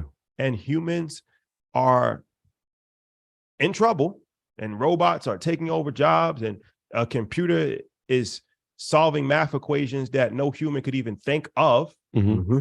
And this is the type of information that we're being fed. By design. Yeah, we getting Frank Ocean memes. But it trickles down from that to the rap debates, to platforms that interview rappers every single day, to the NBA finals. And I'm just saying that over the course of time, it all ties in. If you can keep people entertained, they don't ask questions. Yeah. Mm-hmm. Right? Yeah. It's the old Roman circus. And the truth is, like, whenever you have a society start to degrade, one of the first signs that you'll see is that there's like a weakening amongst the men, and then also the job market softened so much. So when the last recession happened and everything became gig-based, and I keep saying, I said in 2020, go watch every episode. For anyone who has any questions about what I think about investing or what you should do, go watch every episode of Market Mondays. The jobs that were lost from 2007 and 2008 have not been recovered yet. Then we went to gig economy, and then tech, and all these remixes of tech. That era is going to die off very soon. And I am very fearful that if we don't collectively learn how to use these tools, it's going to be used as a mechanism like 15x or 100x worse than programming in the early 1990s, where we will not be able to have jobs, because it is going to be a requirement even on your job within 2 years to know how to use these tools to be the most efficient. If you are working for any company, I don't care what your position is, if you are not providing 10 to 15x minimum return for every dollar you're getting paid, your job is going to be in jeopardy. Learn how to use these tools immediately. When they asked which jobs, they said knowledge workers. Who's that? Writers, architects, accountants, software engineers. Well, and that's another thing. And so we put a post on social media a couple of weeks ago, and we're saying like the five careers that AI, which one of these news publications took that. Shout out to you guys for plagiarism. But that's a different story. Maybe they were short on time and they leveraged ChatGPT, and the information just came up. So one of the careers that we said that was probably going to be replaced soon is computer programmers. And then a bunch of computer programmers were in the comments like, it's always the people that know nothing about computer programming that's always talking about computer programmers. Our jobs are safe. They're not going to. And then the CEO of Google says the shit says that computer programmers are getting replaced by computers. You have artificial intelligence that's replacing that. You have computers training computers. I don't know. He's only the CEO of Google. Okay, don't trust me. Trust Google. You already do. You already do. Yo, on a positive note, not that wasn't, but he said that, the brilliant thing about this is that more people care at the early stages of this technology than any other technology before, right? When you talk about how fast it's developed, when we talk about it being the #1 app that's ever been downloaded, people are becoming, because this is the information age, more people are becoming aware of some of the negative things that could happen. And so when you do that, then you can make corrections along the way, which is good, right? Rather than it just happening and it's like, oh, what do we do now? It's still in its infancy stages. Corrections such as what? I'm just saying if there has to be one, right? So like let's use OpenAI, like ChatGPT 2, right? It still has malfunctions, right? There's still pieces of it that there's some hallucinations in for you. Yeah. Well, if they watch the piece, they'll know what hallucinations are. It's when that you ask it and it gives you the wrong information, right? Yeah. Well, ChatGPT 4 is going to be improved, right? By the time they get to 10, it'll be even more so improved. But you're finding the errors and you're saying, okay, this is how we can correct it, right? So that's a positive thing. No? Yes. I'm gonna go with you on this one. Oh, like yeah, like y'all was like, yo, you're not with me? Yeah, because I mean, if we're the more we're aware, then the more we can actually be proactive than reactive. Okay. Can I get my honest thoughts? Please. This is not meant to be useful for us, and this includes this. Like, this is a 1% of 1% conversation. Everyone that's as in what? As in humans? As in human beings. Okay. So I'm talking the top families, top governments. Got you. This is a tool of, and I hate to phrase it this way, but this is the closest way that they're going to get back to slavery without enacting slavery. So if we need to reset our economy, they keep saying it's a great reset. Now we're going into Q3 of negative growth. If that is not a recession, I don't know what is. And we need quantitative tightening. Great. Going to run the budget up to $52 trillion in debt. Now, if we have to kill 300 million jobs, technically the number may be like 600, maybe 85 million jobs will be affected here. This is a tool to wipe out the entire middle class permanently, forever, including all Black and brown people. Great. Y'all want reparations? Y'all want all these rights and woke. They openly say, I'm not with the woke movement. And then all of a sudden, all the marketing dollars on earth for the greatest rollout in history. This looked like get rich or die trying rollout. And now they got the people even excited about using the tools, because of course we'll use it for a couple of years and it'll be for our benefit. But I also have known some people that have written stuff in Google Docs and or ChatGPT, and then all of a sudden it's floated on another platform which was identical to their idea. Of course, Midjourney and some other places, if you have a paid version, the rights are yours, technically. But don't be surprised if you see your artworks and creations end up on other platforms. So I think this is the tail end of our run as a country. Even though people hate when I say that, the information is, this isn't me, this is the fucking IMF and Trilateral Commission. Like, this isn't stuff that I'm making up. This comes back to that reading part. No talking. You don't have to like my disposition or takes on the market. I was doing this before anybody Black was talking about this. Goldman and Citadel and Meta, thank you, Mark Zuckerberg, for the message today. When can I come to Menlo at HQ? Still no cease and desist. This is not for our benefit. This is for the benefit of the companies in the top 1% of 1%. And if I didn't say that, it would be egregious to do so. Y'all can write your little think pieces about how y'all think I'm crazy until it's not. The word of the day is egregious. Egregious. Yes. Egregious for 500. So, all right. let's on a lighter note. Let's shout out to T.I. Let's hit the like button expeditiously and share. We're headed into the fourth quarter of the show. 8,500 people. Let's get this bad boy. Oh my gosh, you guys are amazing. 1,000. Let's get this bad boy up to 9,000. Let's do it. Love it. Can I sponsor two tickets for Market Mondays in London? Yes. Yes, you can. Yes. Great. I'll do that.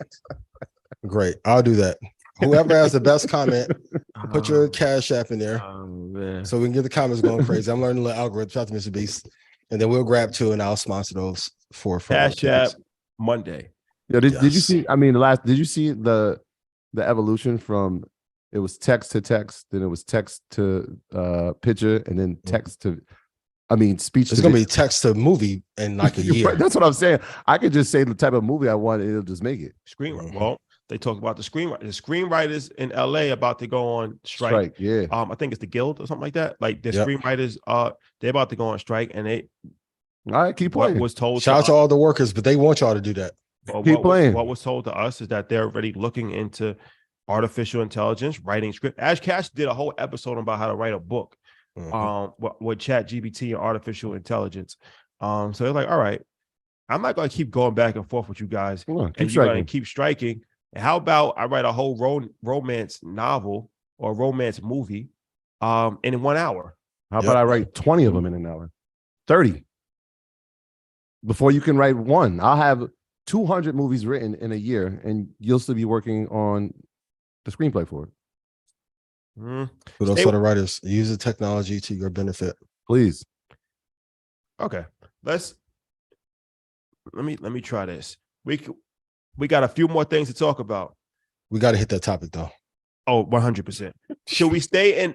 I'll let YouTube decide. Should we stay in the technology bag, or should we go in an investing bag? Because there are some more technology now that the Cash App is just going crazy. So I don't know if I'll be able to. I just saw that. No, Ian said put your Cash App in it. Oh, and they listen. Thank y'all. All right, I appreciate y'all. All right, now we're done. Let's do one more tech, and then we move it to the investor side. Then we're gonna move it to the big one. Okay. What technology will change the world that no one is talking about yet? I don't think we are putting enough attention onto quantum sciences and quantum computers. So I think all of this AI build up. Now, I will say this too. AI will win the war, but a big battle is going to go to whoever comes up with the first quantum computer. And IBM's Watson does not count. That was archaic in comparison to what needs to be built. But I think quantum sciences, life sciences, quantum computers, you know, we talked about the woolly mammoth 2 years ago. I was bringing that up. Everyone thought it was crazy that the pterodactyls. Now they made a meatball out of the woolly mammoth, but no one from the company who made it wants to eat it because they don't know if the proteins in it will affect humans negatively. Now, there's this thing, entrepreneurship, called that you need to eat your own dog food, and the fact that they won't eat it is kind of suspicious. While our waterways and fake foods. Would you eat a woolly mammoth? No, but if it was my product, I would. That's why, like, even in Red Panda Stock Club, I'm like, the prices that I'm giving are the prices that I'm looking to get in. And people are like, yo, it don't work. It works. That's why I'm saying because I could create. I'm not totally opposed to creating a woolly mammoth. I kind of understand why they would do that. I don't think you should sell a product that you don't sit behind. But I don't think I would eat it though. Then you shouldn't sell it. That's a different conversation. Yeah. No, you shouldn't sell. Yeah. You shouldn't make a meatball. You shouldn't sell it. Yeah. That's crazy within itself. For entertainment purposes only. No, it's entertainment purposes only. Please. For sure. Yeah. So quantum sciences, quantum computers, and life sciences are going to be like the three biggest ones over the next 10, 15 years. There you have it, ladies and gentlemen. What are 4 of the top sectors that America needs to invest in over the next 10 years? Can we flip it? How about I'll give you the top 10, top 4 over the past decade. And then maybe some of these won't be there. Technology, number 1, up 328%. Consumer discretionary, number 2, up 301%. Healthcare, number 3, up 245%. And industrials, up 131% over the past decade. So those are 4. 5 would be consumer staples, up 140%. So those are the top 5 sectors over the past decade. I think we have to, we got to put a greater emphasis on healthcare. To be one of the richest countries in the history of mankind, we have some of the worst health at scale by design, because there's a lot more money in the selling of the treatment than there is actually in the cure. But I think one of the things that's ruining our country is that we are not healthy as a nation. And then the cost that ends up being pushed back onto taxpayers is becoming too much of a burden. I'm going to go back to the life sciences point. We have too many tech companies that are invested in heavily that really do nothing or add any value. Like, even I want you guys to look at every app. that you have on your phone right now, let's say the top 5 that you use, do those give you a positive return in your life or negative? For most people, Instagram, negative, TikTok, negative, Snapchat, negative. You're getting a depreciating return on the time that you're putting into these platforms. So we don't have enough cures. We don't have enough preventative medicines. We're losing the AI race. The reason why we're pushing for, going back to the China point that everybody keeps telling me I'm wrong about, except JP Morgan and Citadel. We have been behind in this AI race. If you've been to Japan or China or any country in the East, they are way ahead of us technologically, and their AI has already been put in place. Now, the pendulum swung and it came back to our favor with OpenAI. Great. But if we don't continue to push for products, inventions, and companies that actually matter, this part of like we have 15 years of investing in social media apps that made us less connected socially. This thing right here replaced our living rooms and talking to our friends. And great if you invested in the company, but it wasn't great for us socially. So healthcare is first, semiconductors, AI, life sciences are the 4 that we have to invest in. I think here's my 4. Go ahead. Cybersecurity. I had that as number 4. Extremely important. That was my number 4. I feel like cybersecurity is probably one of the most important things, especially when you look at, like I said, the wars of the next 100 years will not be fought the same way as the wars of the last 4,000 years. But the last 4,000 years, it was fought physically, whether it was, with guns, with knives, with boats, with missiles, with bombs. I think it'll be fought 2 ways. One way will be over the internet and over, cyber hacking. And that's the way they'll win a war. And manipulation, especially when you AI. Imagine, we talk about AI. This is what nobody's talking about. Imagine a whole warehouse and AI and everything is running by computers. Imagine somebody getting control of those computers and turning those computers rogue. And now you got the robots fighting against that and corrupting and sharing secrets, different things of that nature. So security has always been, since the beginning of time, security has always been. China built a wall. The Great Wall of China is built for security. That's a security measure. So human history, security has always been extremely important. This will be the next iteration of security. Cybersecurity will be extremely important. As I said, 2 ways where wars would be fought: on the internet, but also biologically. So I think that biotech is going to be extremely important. It's in the medicine field, but more even drilled down. On the technology side, I feel like medicine and tech is aligned, and it will merge fully. So biotech, I don't think that people really I don't think they still figured it out yet as far as the biotech industry, and nobody's really talking about biotech right now. But biotech, I think over the next 10, 20 years will be extremely important. Of course, artificial intelligence. And the last one is agriculture. This actually might be the most important out of all of them. Say your 4 again. AI. Yep. Biotech, cybersecurity, and the last one is agriculture. Gotcha. Agriculture, it will be interesting to see how all of this, the food that we're eating, the animals, the crops, how will this play out over the next 10, 20 years? How will AI affect it? How will climate change collect it? How will pollution? How will more people on the planet affect? Like these are things that will we really start having full-grown farms where AI is the farmer and everything is in a dome and everything is artificial food created. It's already artificial food, but I mean artificial food at scale, where it's like millions of miles of fertile ground because it's better and there's no more fertile ground anymore, right? Like I think agriculture is important. It's extremely important. You can't live without food. And I think that, this is going to be interesting to look forward to over the next 20 years to see how that's going to play out. Yeah, I mean, there's 2 major companies, which I won't mention here, that have destroyed seeds and fertile grounds to be able to produce great foods, one of which got acquired by another major company. And I put on my post, I think maybe 2 weeks ago, like, even when we are looking at the obesity epidemic, one of the number one things that has caused this obesity crisis that we in is the chemical glyphosate that is used in agricultural farming. You guys should go do the studies and the research on that and read the white paper on that. I thought that was pretty fascinating, but it's hard in terms for most farmers or agriculture companies to produce great crops in the United States of America. So it may not yield the best returns, no pun intended. All right. So I went, this is my order. So when I said sector, I added those things inside of it. So like technology was my number one. So information technology was the reason, right? So cybersecurity is inside of that, automation is inside of that, artificial intelligence is inside of that, but cloud computing is also inside of that. So that was my number one. Number two was healthcare, for some of the reasons that you named. Yep. Number three was consumer discretionary. Right? Because tell me why. There's one thing that we know that's going to happen with people is that they're going to spend, right?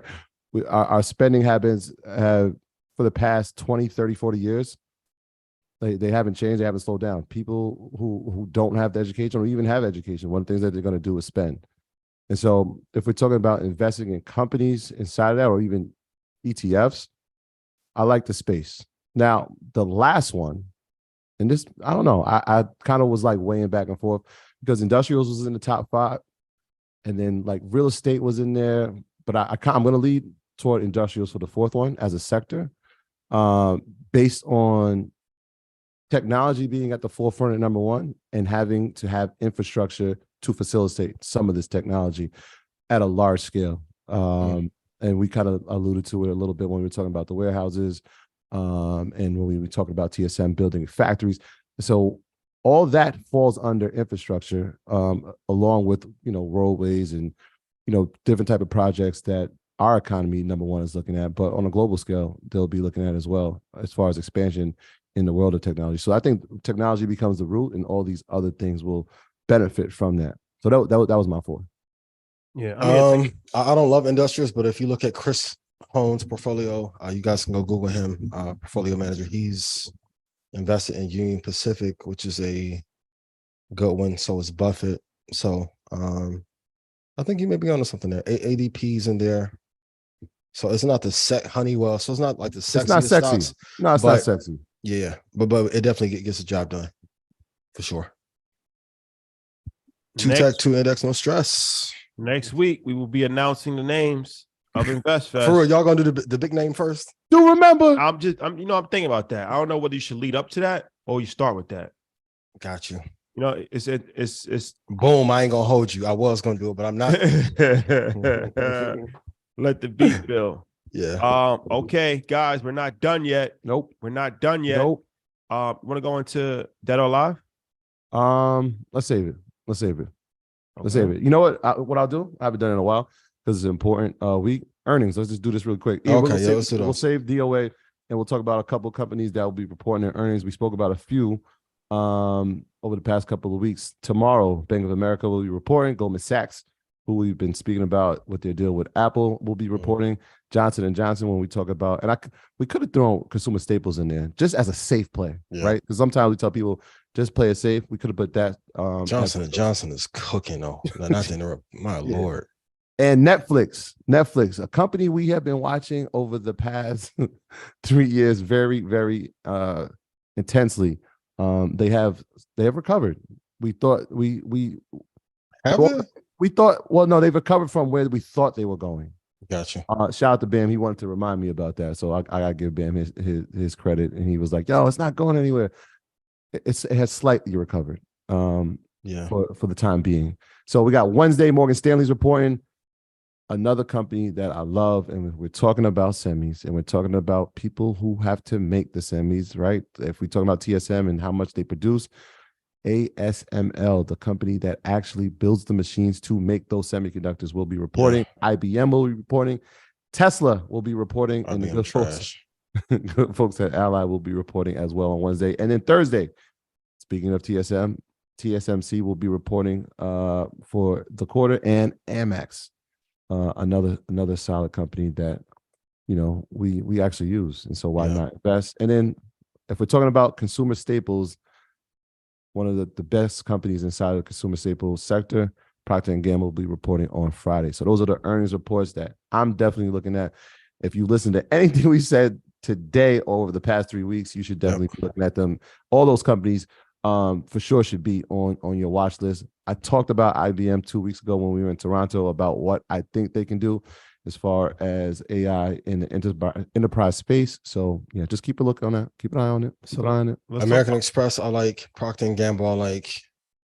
What was one of the other? Johnson Johnson, I like. Those are the 3 out of the earnings I love. Netflix was at 700. It's at 340 and some change.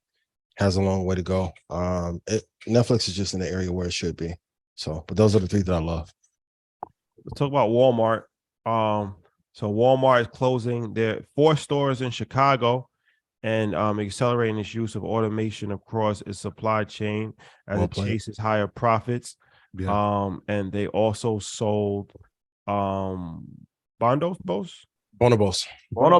Yeah. A brand for $75 million. Yeah, sold it to Express. Is now a good time to invest in Walmart. And I believe the Chicago one, they had mentioned some theft. So the quote was Walmart said that the closings are due to lack of profits, theft, and security issues. They didn't close 1, they closed 4. That's what I'm saying. All of them in the Chicago area. That's a lot. Yeah, I watched that. Shout out to all my Mills people. I watched that King Vaughn documentary. Sidebar. We won't talk about that here. Sidebar. Very disturbing. Sidebar. Very disturbing. Yeah. That's how. As we proceed. As we proceed to give you what you need. I'm from the Midwest. I'm just saying that, like, it is. He did a great job as far as his journalism. You never know stuff, but it seemed like it was pretty true. But I'm like, it's crazy that he did that much research to put all that stuff together. That was pretty disturbing. The vultures usually do, don't they? Shout out to Adam 22 and the other vultures. Adam 22. All right. So should we be investing in Walmart? One of the best companies of all time. Yes. Them and Target are 2 of my favorites. If you look back when they had a flat period in 2006, they were at $46.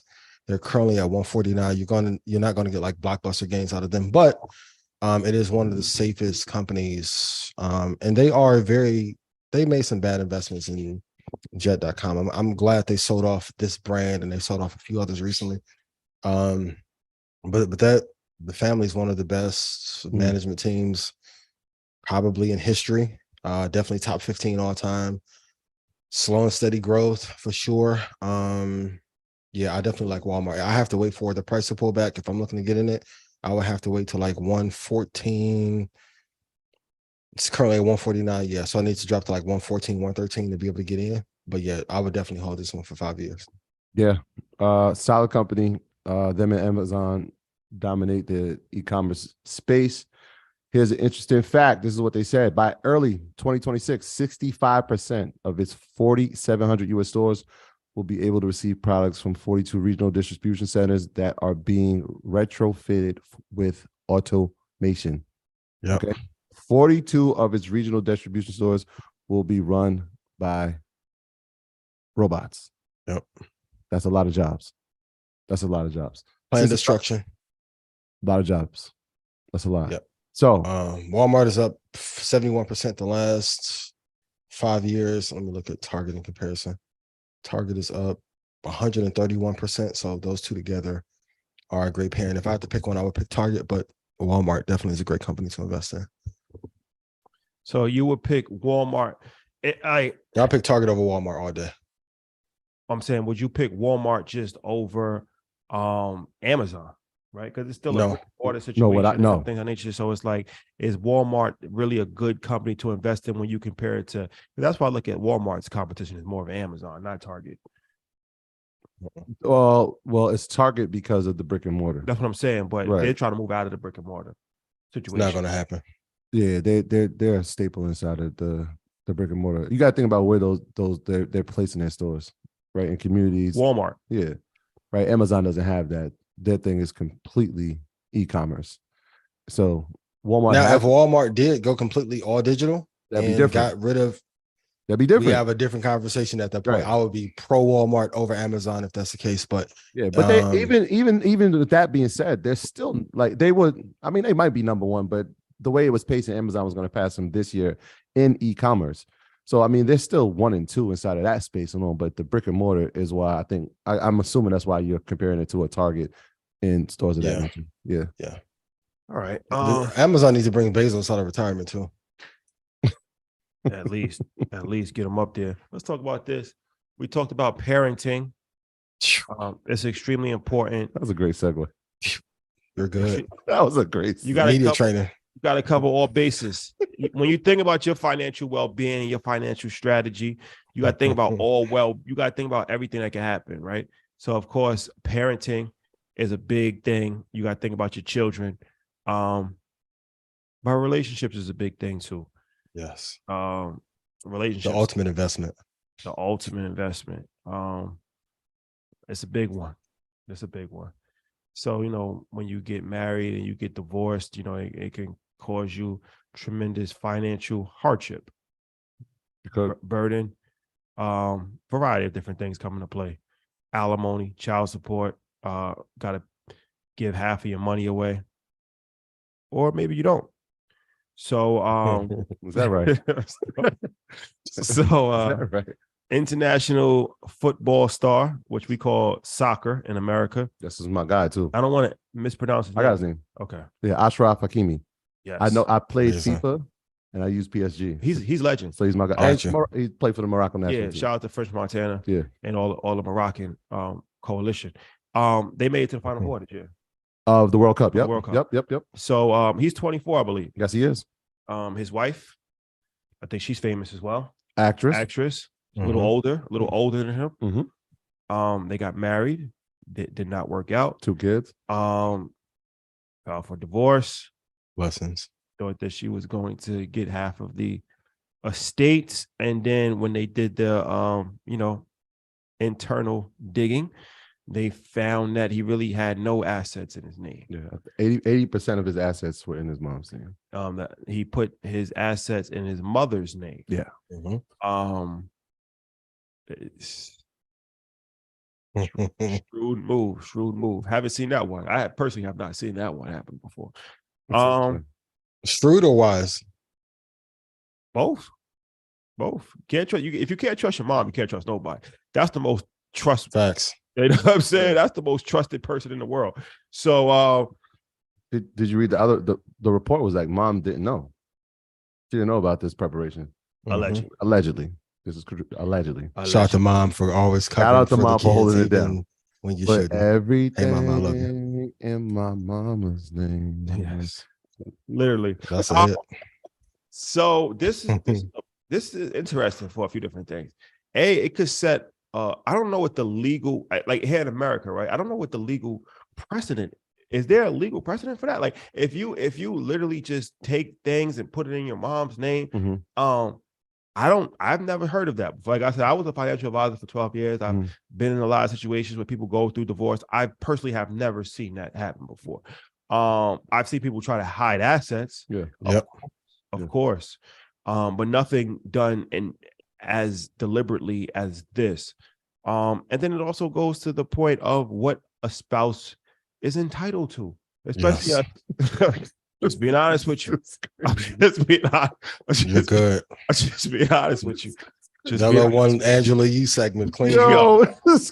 Just being honest with you. Yep. Both sides. Keep going. Now we're serious. Serious topic. Especially a spouse that's older than you. Yes. That's already successful. Yep. That already had money. Is she entitled to half? 24 million was his total assets. They've been married for 3 years. After 3 years, you want half of. That's not a 12 piece for 3 years. No. Right. I'm gonna jump out and say I'll take all the bullets. 12 piece. Here's the part though, right? So like he's been an amazing football player for pretty much since he was a teenager, which is probably why maybe the money was going into his mom's account, because he might have been a minor when he might have been in like the minor leagues for PSG. And by the way, we're not talking about a drug dealer that has $100,000 in cash and buys a laundromat and buys a car. No, guys, this is not a drug dealer story. No. We're talking about millions of dollars. Like we're not laundering money, $50,000. So No, not this. Let's leave the streets on the streets, guys. Please. This is not. They were inspired by your King Von commentary. please.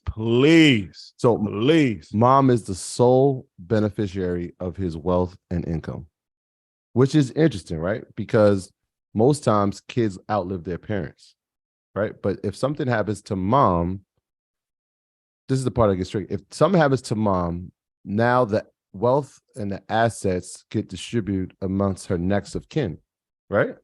Which is him. But he has two siblings. So now it gets divided amongst three.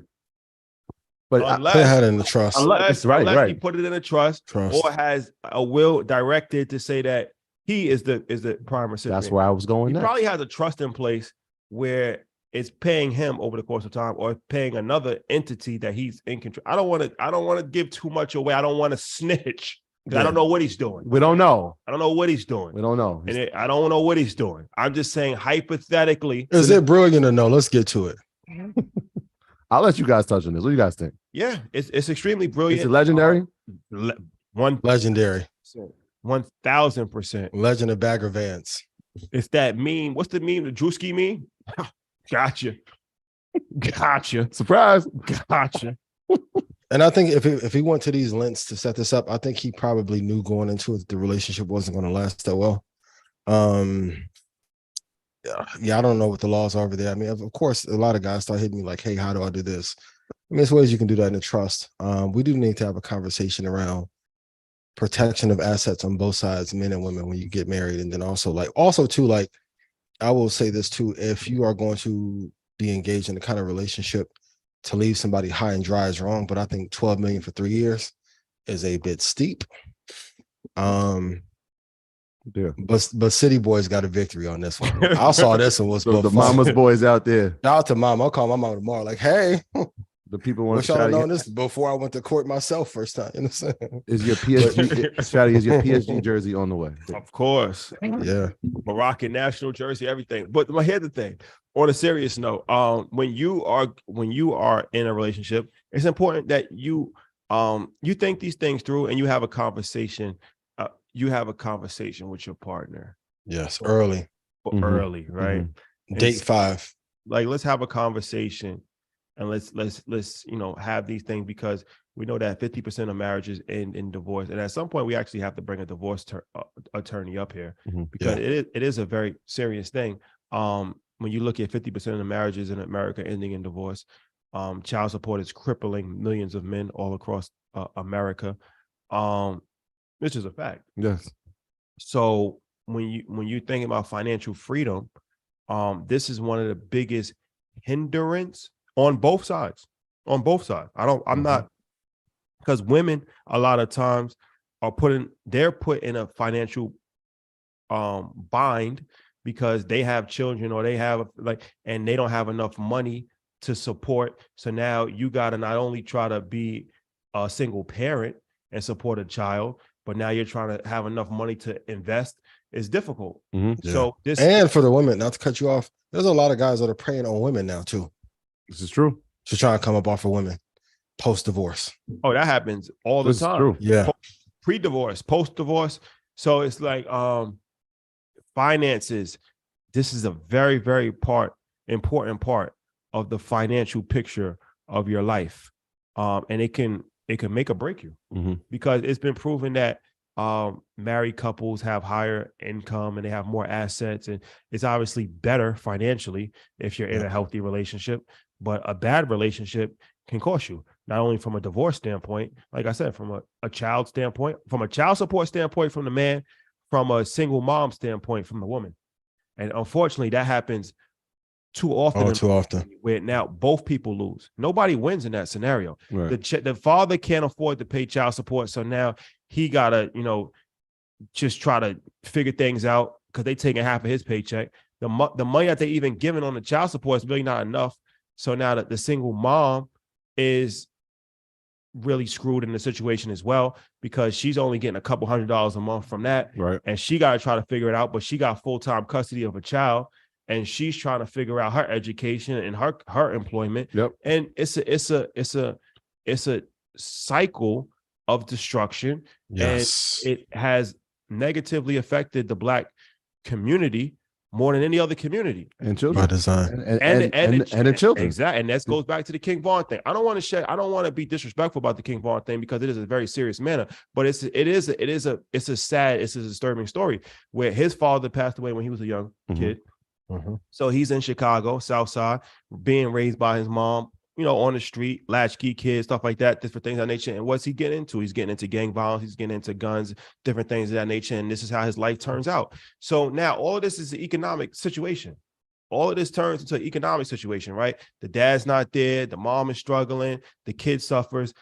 Literally nobody wins in this situation except the criminal justice system. Right. Yep. And the government. Yeah, exactly. And then it gets perpetuated for generations, right? That generational trauma of like not having a financial situation that is positive, it just continues. You can see the cycles happen over and over and over again. Yeah. All of you watching tonight can break the cycle. Spread the information, share. We got to have more cultural conversations around what to do pre-breakup, post-breakup, how to take care of family even when things don't go well. Fellas, I've said all the time, you've seen me go through my battles with Xander's mom, but like as soon as I turned the tide and was kinder and things started to go favorably in my way. It's a tough situation, but like I told you, when I talked to my child support attorney when I first went a few years ago, he was like, if family law was one publicly traded company, it would be worth more than every other company on earth. It would be number 4 on the New York Stock Exchange. So this is done by design. Yeah. Please be careful.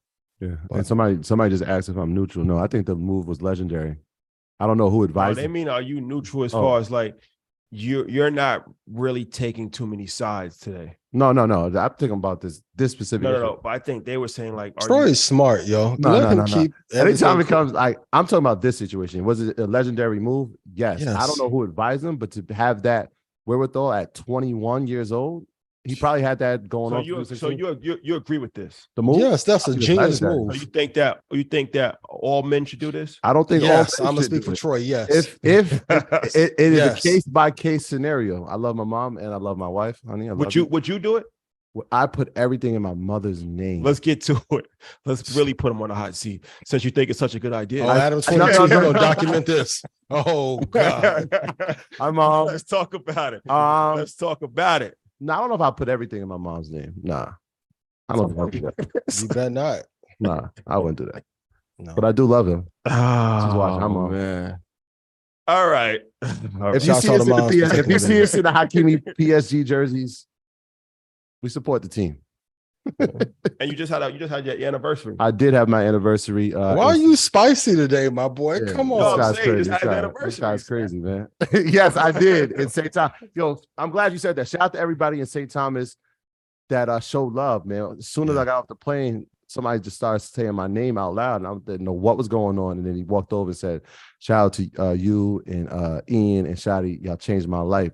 That happened almost every stop in St. Thomas, and it's like I said, you never know how far impact can go or who you're reaching. And so to know like this little island with just beautiful people, and the scene is just beautiful. If you've never been to St. Thomas, please go and visit St. John as well. Virgin Islands is amazing, but the information is going there and then using it. One dude was at the hotel I was staying at. He's like, "Yo, I'm watching y'all on Monday. If you ever come back here, if you come back here next year, I'm not going to be working here because what y'all said." That's fire. And shout out to everybody out there, and everybody that wish happy anniversary. Thank you. Happy anniversary. Thanks, Rashad. Rashad, what you doing? I'm put it back on you. What you Ian, this guy was, that he was in the wedding, right? He was in my wedding. Like this guy, he just, how you doing that? Nah, it's interesting. Nah, we definitely got to bring the boss. So would you do it? 1000%. Let's get to it. So you and Snow get together. You telling Snow right now, you putting everything. 1000. Got you. I didn't say you're putting everything. 1000. Let's get to it. Listen, hey, Shadi, you go to child support one time. You like, I'm gonna learn this first time. He put 8. So Hakimi put 80%. He just did the whoa. Yo, what's the you put 100%? Flip this up.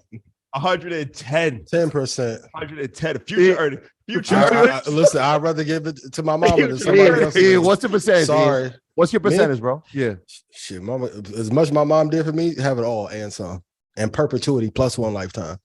It won't get me. I learned the first time. I said, oh, okay, this is the game we play. I didn't say I wouldn't put anything. I just said I wouldn't put all. There's a difference. Hey, plus trust, plus an LLC, plus I said, boy, this fire. So take care of your responsibilities early, but also pick a woman who wants pick the right one to pick the kiddies up, man. Stop playing. You know what I'm saying? I'm just holding the flag for us out here. Yeah. All our married couples, I'm holding the flag for us, man. We're gonna pick the right one. Or quit picking the wrong ones. You know what I'm saying? Man. Hey baby, how you doing? I'm a slide on my hey baby. What's up, baby? You looking good too. Yeah, I'm put pressure on you. What's up, baby? Yeah, you watch it right now. Mm-hmm. Oh man. Yeah. This is for entertainment purposes only. I got the name chant. We're gonna have the whole family out entertainment purposes only. No, man. seriously. All right, before we leave, let's get back. Let's do the Dead or Alive before we leave. Can we do that? Sure. Her face was dead when she figured out everything was in his mama's name. Boy. Oh man. Surprise. Ian, let's do this, man. Let's start with a company that we said that is having their earnings this week. We're doing our Dead or Alive segment. Let's start with Bank of America, ticker BAC. BAC. Definitely not dead. Kudos to Brian Moynihan and the team over at Bank of America. Not dead, but I don't see any competitive advantage for Bank of America. I wouldn't touch it unless it was at like $10.90. It's currently at $30. Mm-hmm. The high of Bank of America was in 2006 at $55.08. I wouldn't want to invest in this right now. Not touching it. Nope. No, sir. All right, let's go to this one. And this is AMC. 2021. Legendary. We saw what happened with AMC, and the meme stock craze has taken a hit, a huge beating. But there were some rumors that we don't know how true they are, but there were some rumors that Amazon might be considering purchasing the company. What are your thoughts on AMC? I'm not going to say it's dead, but this is basura, trash. Would not touch. It's at $5.20. I am good. Sorry to all the apes who piled on me a year ago saying that I didn't know what I was talking about. Now it's my time to pile on you. Slow singing a flower bring back. Man, quit telling me. I told y'all what price to get in the Doge and leave it alone. Like, listen, you don't have to like my takes. I'm not in this for entertainment. If I say something is going to fall, short it. If I call a price where it's best to buy, load the boat there. Cool. AMC is no good. At some point, it'll probably pop back up to $33. But if you take out that all-time high that they had of $72, they've ranged in between the price of $32 down to $2 and some change. That's not a good investment. And even in 2017, it was going down. Its last amazing year was probably 2014 in the stock market. I'm not going to say it's dead, but it's on its last leg. Go pay your visits and your respects. There's no competitive advantage here at all. Yes, and I see some people in the chat saying that AMC made the money. Congratulations if it made you money. Great, yeah, I'm not mad at it on the trade. I'm great trade for a long-term investment. For investment purposes, let's just be mindful. All right, The next one, speaking of St. Thomas, let's start talking about the cruise industry. CCL, that is a ticker for Carnival, trading right now at $9.74. They were trading over $20 last April. Their biggest competitor, when we talk about competitors, Royal Caribbean. They did something very intelligent. They created a loyal program. Are y'all up on this? Y'all know what the loyal program? So they got the loyal program, and then they did something even more exclusive. The cruise line, they created a concept of a private island. So a lot of times when these cruise ships go to an island, they send you to different type of resorts, and you got to go and pay to be on that resort, especially because you're on the cruise ship. You're only there for a few hours. So what they've done is they've actually curated a little island for the people that are getting off the boat, where you got your restaurant, you got your own private beach. And so Royal Caribbean is putting pressure on them. What do you think about Carnival? Carnival, dead on arrival. In 1990, their high was $2.69. They're currently at $9.75. I mean, if I had to take a gambler's chance, I would buy it at $4.41 and swing trade it. But there is no value here at all. Its last high was in 2018, $72.70, and it's been on a roller coaster down ever since then. It's broke every support that you can find and think of. Margins in this business is not great, not a leader in the space, pricing issues. No, at 441, I may take a stab at it if I want to gamble and swing trade, but long term, absolutely not. This company needs to go out and die. I ain't holding back no. I don't care what nobody's cool. And we're gonna see when I put the trade tournament together next year. I mean, at the end of this year. Hurry up and die. We might have to change the name of the segment. Hurry up and die. Man. Okay. Wow. All right. Let's move over to the AI sector. We've been talking about that over the past 3 months, man. So let's talk about a company we mentioned while we were in Toronto, about one of those ones you should keep on your watch list. Ticker AI. This is C3.ai. That is the name of the company. They're trading at about $22.78. For those not in the know, AI software is a provider of platform applications and development and runtime environment that enables customers to design, develop, and deploy enterprise, keyword enterprise AI applications. So anything in the world of AI and its enterprise, this is what this company does. What are your thoughts on C3 AI? The high was in 2020 at $183.90. It's currently at $22. 2 negative years of sliding down. If I had to buy it maybe at $9, I would 308. I would buy it. I think it's too new. I think they made a great adjustment in who they're focusing on. But if a stock's fall from 180 down to 10, I'm not happy about it. So I don't want to gamble. And if I'm looking at Apple, Microsoft, you mentioned Amazon in this show in Toronto, big in the AI space. I think there are 5 or 6 players that you would be better at deploying capital in those companies.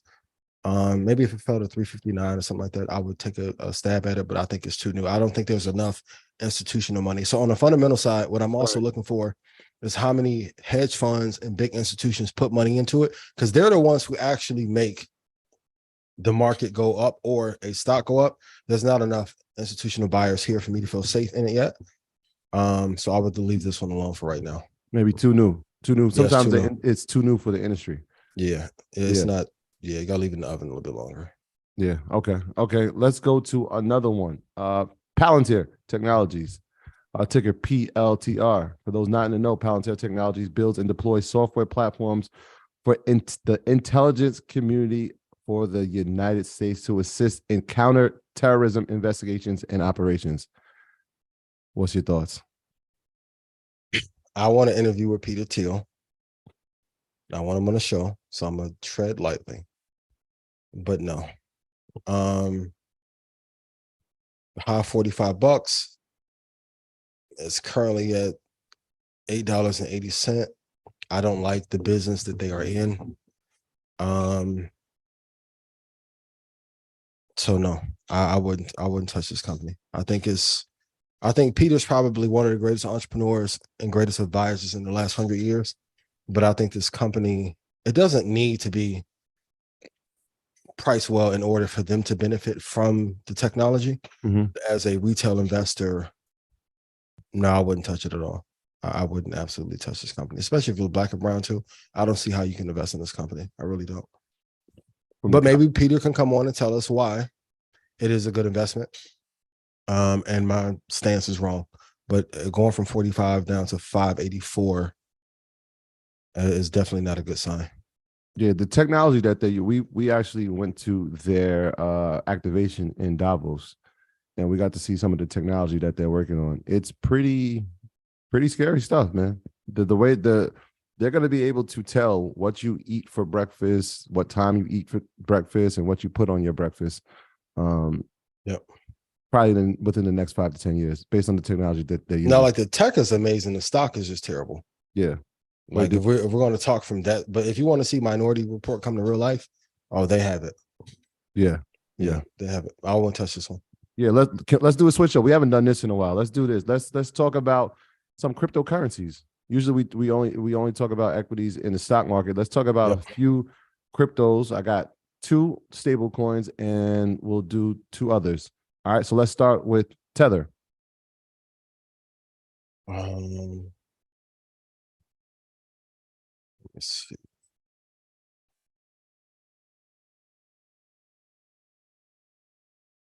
Dramatic pause. I don't love. I'm not going to say that it's dead, but I don't.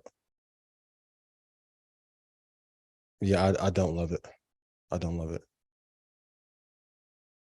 Don't believe I'm it. not going to say dead, but I'm not going to. No, I don't love it. How about USDC Circle? Another stable coin. Can I give my honest take about all stable coins? Yes, I can. Thank you so much. I appreciate you so much for being gracious. I think any stable coin at this point is going to be taken over by the government or banks partnering with the governments. So this will be like an act of economic terrorism to go against them. I know I'm not the foremost crypto expert in the world, but no, I don't like USDC. You know what? We have some good friends over at USDC, and maybe they can come on and educate us on That would be amazing. Yeah, this is going to be an open invite for them. Yeah, we another, company that we met out in Switzerland, and they told us some of the things that they have going on. So maybe that this will be the open invite to educate us all on the space. All right, let's do 2 more. Let's go with Solana. We haven't spoken about them in a while. What's your thoughts? And I'm going to find something good to say about one of these so people aren't like, he ain't all crypto. I don't. I just, let me see. Solana, not at this price. Maybe if it gets down to like 12.9. I mean, if you go back to its heyday in 2021, it was at 236. Yeah, I wouldn't touch it till about $7.90. All right, last one, because we spoke about it, and it made some people some money during the pandemic and slightly after when it ran up. Cardano, ADA. ADA. Unless it's at the price of 21 cents or 7 cents, I wouldn't touch it at any other price. If you're already in it, I would definitely keep holding on to it. I still like Charles. I still like some of the developments slower than I actually wanted. But those are the 2 prices I would definitely wait. I would definitely not touch it at 35 or 43 or 40 or anything like that. So I wouldn't say dead on this one or Solana, but I will wait for exact prices to get in on them. And these will be 5-year holds as well. There you have it, ladies and gentlemen. A couple of deaths, a couple hurry up and dies, and some positive ones that we should have on our watch list, and some that we should probably definitely keep as an investment idea. They need to take Carnival in the back and shoot it though. At least. So unless they want to sponsor Red Panda Cruise, we'll give you a little bump in the stock and then we can kill it. The Red Panda Cruise. Sure. I would think it's funny till it's not, ain't it, Mike? Shout out to Mike. Shout out to Mike. What's up, baby? How you doing? Shout out to Mike. Mike's outside. Shout out to Mike, man. Shout out to Legend. I don't know if we ever shout out Legend. That baby adorable. Yo, he got a beautiful son. Shout out to him and Jessica. Legend is he's a handsome young man. Handsome young man. Shout out to Legend for sure. And one update too for everyone who attended MSG, all the bonuses that you got. Thanks to AB and the team for working with me on that. You guys have been granted access to Stock Club and Sniper and everything else that you need. Jersey, I will be doing a training for you in 3 weeks. Jersey natives only. So if you're in Bayonne, Weehawken, Parsippany, East Orange, West Orange, you're invited. If you're from Brooklyn, I got to do another one for you another day, my guy. But I got to keep my promise as East Orange Ian. In 3 weeks, I'll do my training for y'all. So what's the update for that, for the MSG thing? Because people ask about this whole time. They're all in now. Okay. Yeah. So once again, I keep all my promises. I'm gonna keep saying it. Will you keep your promise to yourself to do the work that you need to do to invest and trade to get rich? But here's what we're not gonna do at Market Mondays Live. No lifetime access for nothing. Get your tickets to Market Mondays Live for one night only, maybe 2. Great. Y'all want to ruin it? Great. I'll be the Perhaps. villain. Perhaps. Great. Tell you what to invest in, how to trade. Actually, the London market actually gives you a considerable advantage in Sortino index, your Ulster index, and your overall profitability. So if you want to learn how to win in the London market, get your tickets to Market Mondays live in London. Special guest to be announced soon. Get your tickets now before they sell out. Or maybe not. Maybe I like the surprises that we've been doing on Market Mondays. Market Mondays live. I think it adds an element to it. Brought to you by Ella. But we'll see. We will see. Yeah. Market. I was gonna do a monologue, but I'll save it for next week. I got the camera ready. Well, I just feel like the vibe. Vibe is over. I got to be in the vibe. I got to. Got you. But yeah, I'll do it next week. Because it is important. But I want to definitely give a big shout out to everybody that tuned in today. We hit over 8,000 people. Got 8,600 out there. That's a big one. It's a nice number. A lot of people's interested. There's a lot happening these days with AI and Apple and different things of that nature. So, people want to be informed. They want to be let know what's going on. Mm-hmm. So, it's good to have a platform where we can actually educate people and make it fun too. We try to have fun, entertain at the same time. Edutainment. So thank you to everybody that tuned in. Yes. Has championed and continues to champion Market Mondays, greatest investment show ever created. Mm-hmm. Absolutely. Not debatable. It's a fact. Yeah. If I made you money, please put yes in chat so Ally can see it. Hello, Ally. We'll begin talking about next year. Shout out to the guys for the hospitality as well. Yeah. They were asking who's that in the background. I thought they was paying CeeLo back there. Shout out to Puerto Rico, man. Yes. To Puerto Rico, man. It's it's good vibes out there, man. Travel PR. Yeah. Definitely for sure. Absolutely. For sure. Another Monday. And I will say this also. London, get your tickets. We coming. As Deion Sanders says, we coming. Chicago, we on our way. Yep. Yes. We'll be in October. In Ghana, we're ending out the year in Ghana. Where are we at with this Ghana situation? We are very close to having the location and the date. We have the date. The location is very close. I want to announce that soon because a lot of people want to travel, so I want to make sure that we can get their their travel and the amount of it's going to be worth. Yeah, the amount of people when we've mentioned that we're going to Ghana, the amount of people that are like, we're coming. Can we be a part of this? Yep. It is becoming extremely. Oh, everybody! Extreme. Yes, we're gonna have some real. It's gonna be. Ghana is gonna be a D1. Very impressive. Yeah, very impressive. The lineup is ridiculous. We got some very high name people on the continent that you don't know who I know. You really don't. Speaking of, you don't know who I know. Next week we will be announcing the names. Yes. I'll Invest Fest. I'm gonna have the sound effects ready. Yes. Tell Flex to drop a bomb. I'll have it ready. I'll have it ready. And shout out to Troy for the ideas he called me with this weekend too about Invest Fest. Oh, come on. Thank you. I gotta give flowers. Come on. Teamwork, man. Absolutely. Top 3 underrated business people. Junior Bridgman is up there. I just put that post up.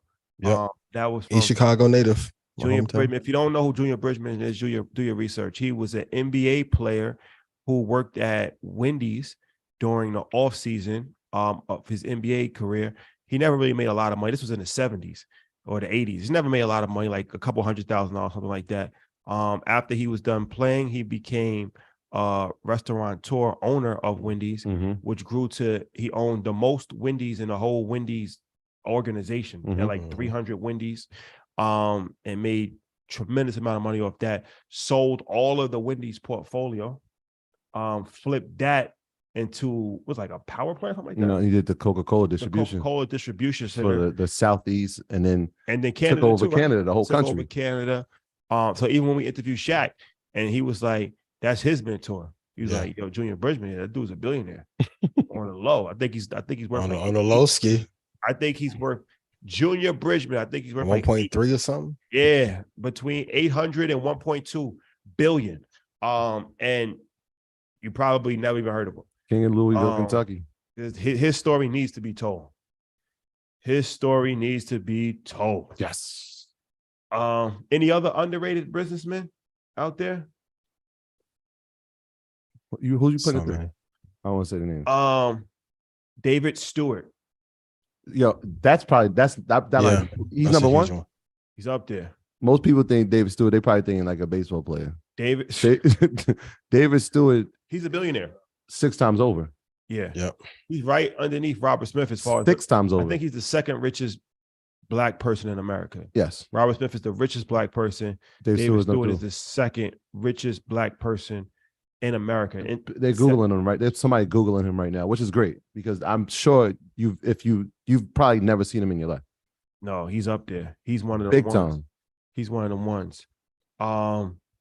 Who's another one?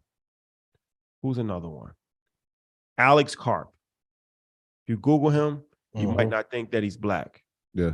He's half Black, half Jewish. What company? Tell him the company. I forgot his company name. He's a billionaire too. He's another one of these billionaire guys. I believe, isn't it? There's only 10 Black billionaires in America. Yeah. We know 4 of them. By the way, 40%. We're batting a good ratio. Karp with it, I think it's E at the end. I think I know the company. I just want to make sure. He's a legend. Yeah. Maybe every week we'll say a wealthy person that nobody knows and give them a homework assignment. Still a segment. Yeah. Palantir. I was like, yeah, I'm pretty sure it's Palantir. Palantir? Yeah, CEO. He's the CEO of Palantir? Yeah. He's another one. He's one of them ones. Yeah, it's interesting. It's interesting. The everyday billionaire. Yep. Everyday billionaire. Shout out to Mickey Fax. He's texting. Mickey Fax? Yeah, just shout out Mickey. What he said? I just said, yo, what's good? No, man, just recording. Peter Wu in Hong Kong too, real estate mogul. Yeah. What Jay said got me with the buildings and the Titans. Some dudes you never heard of. A bunch of dudes. Got me fighting Rupert Murdoch, billionaire boys, and some dudes you never heard of. Word down on Madison Ave. I'm a cash cow. Word down on Wall Street, Hover. You get the cash out. IPO Ian, no need for reverse merger. Boy, money talk. Blue No Maybach, need to converse further. Gerber. Shout out to Jay and that performance he put on in Paris, man. And shout out to Weezy and Alex for being there. What was my invite? But I'm glad y'all. They were that there, was right? fire. Hey, we said shout out to Neo. Shout out to Neo Davis. Happy birthday, Happy Neo. birthday, Happy my birthday, brother. Neo. Congratulations on everything, man. Happy birthday. And happy birthday to another alumni. Nicole Rosa was her birthday on Saturday. Happy Shout birthday. Happy birthday, Nicole. Happy birthday. All right. It's been real, ladies and gentlemen. Watch Earn Your Leisure tomorrow. We got a dope episode with the good brother Ash Cash. That's gonna be fire. He walks you through all of the book writing process, how to become an author, how to make a bunch of money from selling books, ChatGPT, AI, how to utilize it for your day-to-day life. Great conversation. Great guy, great conversation. Check it out. And check us out in Vegas. Yeah. Yes. See me at the crab table by the one that buy G up. This way no fraud. Philly, when they present, when they gambling, they re-up. One of us ain't playing right. I'll let you tell it. I'll let you tell it. Same night, same fight. One of us ain't playing right. I'll let you tell it. I'll let you tell it. Mike My B. baby Xander would be Send my in the silk. building. Please. Please ship my silk fabrics. Please. Different fabrics. Please. Oh, Send Red Panda Stock Club call Wednesday. Hey, you know what? You Instead got of to shout out. Shout out to Luda, man. Shout out to Luda. Shout out to Luda. Shout out to Shaka. We're happy that you are healthy and recovering. And shout out to his whole team, man. They from Mount Vernon. They all from Mount Vernon. From 914. We had a whole 914 914? conversation. That's a fact. Yeah. That's a He's fact. actually from His 914. dad is from Mount He said he Vernon. used to spend summers up here. This is true. Shout out Luda? to- True. Yeah, Yeah. that's true. Oh, I Shout know out to that. Luda. Yeah. He's on tour with Janet right now. Shout out to Janet. Just a legend in her own right. We already know. But Luda, I mean, outside of the music, what he's done in business, I know he has spirits, but even on the acting front, man, this Fast and Furious thing just can't seem to end. And he's part of that franchise. So shout out to him. He's a legend. Diversification is key. Yes, he's a legend. Yes. All right, guys. See you soon. Take care. Red Panda Stock Club call will be Wednesday at 9:30. So they said they should have listened to the Big Timers. Everything in my mama name. Ian, enjoy Puerto Rico. Tell the bros we said what's up. Yes, yeah. Get to that beach, man. Say what up. What's good? How they acting like they don't hear you? Why they acting like they don't hear you? Troy Rashad said what up. Y'all acting like y'all don't hear me. What's up? Come on, they want to be shy and not be on camera. They cooking up. So good. So good. So, all right, man. All right, bro. Love. See y'all. Appreciate y'all. To each other, y'all. Over and out. Arrivederci. Love.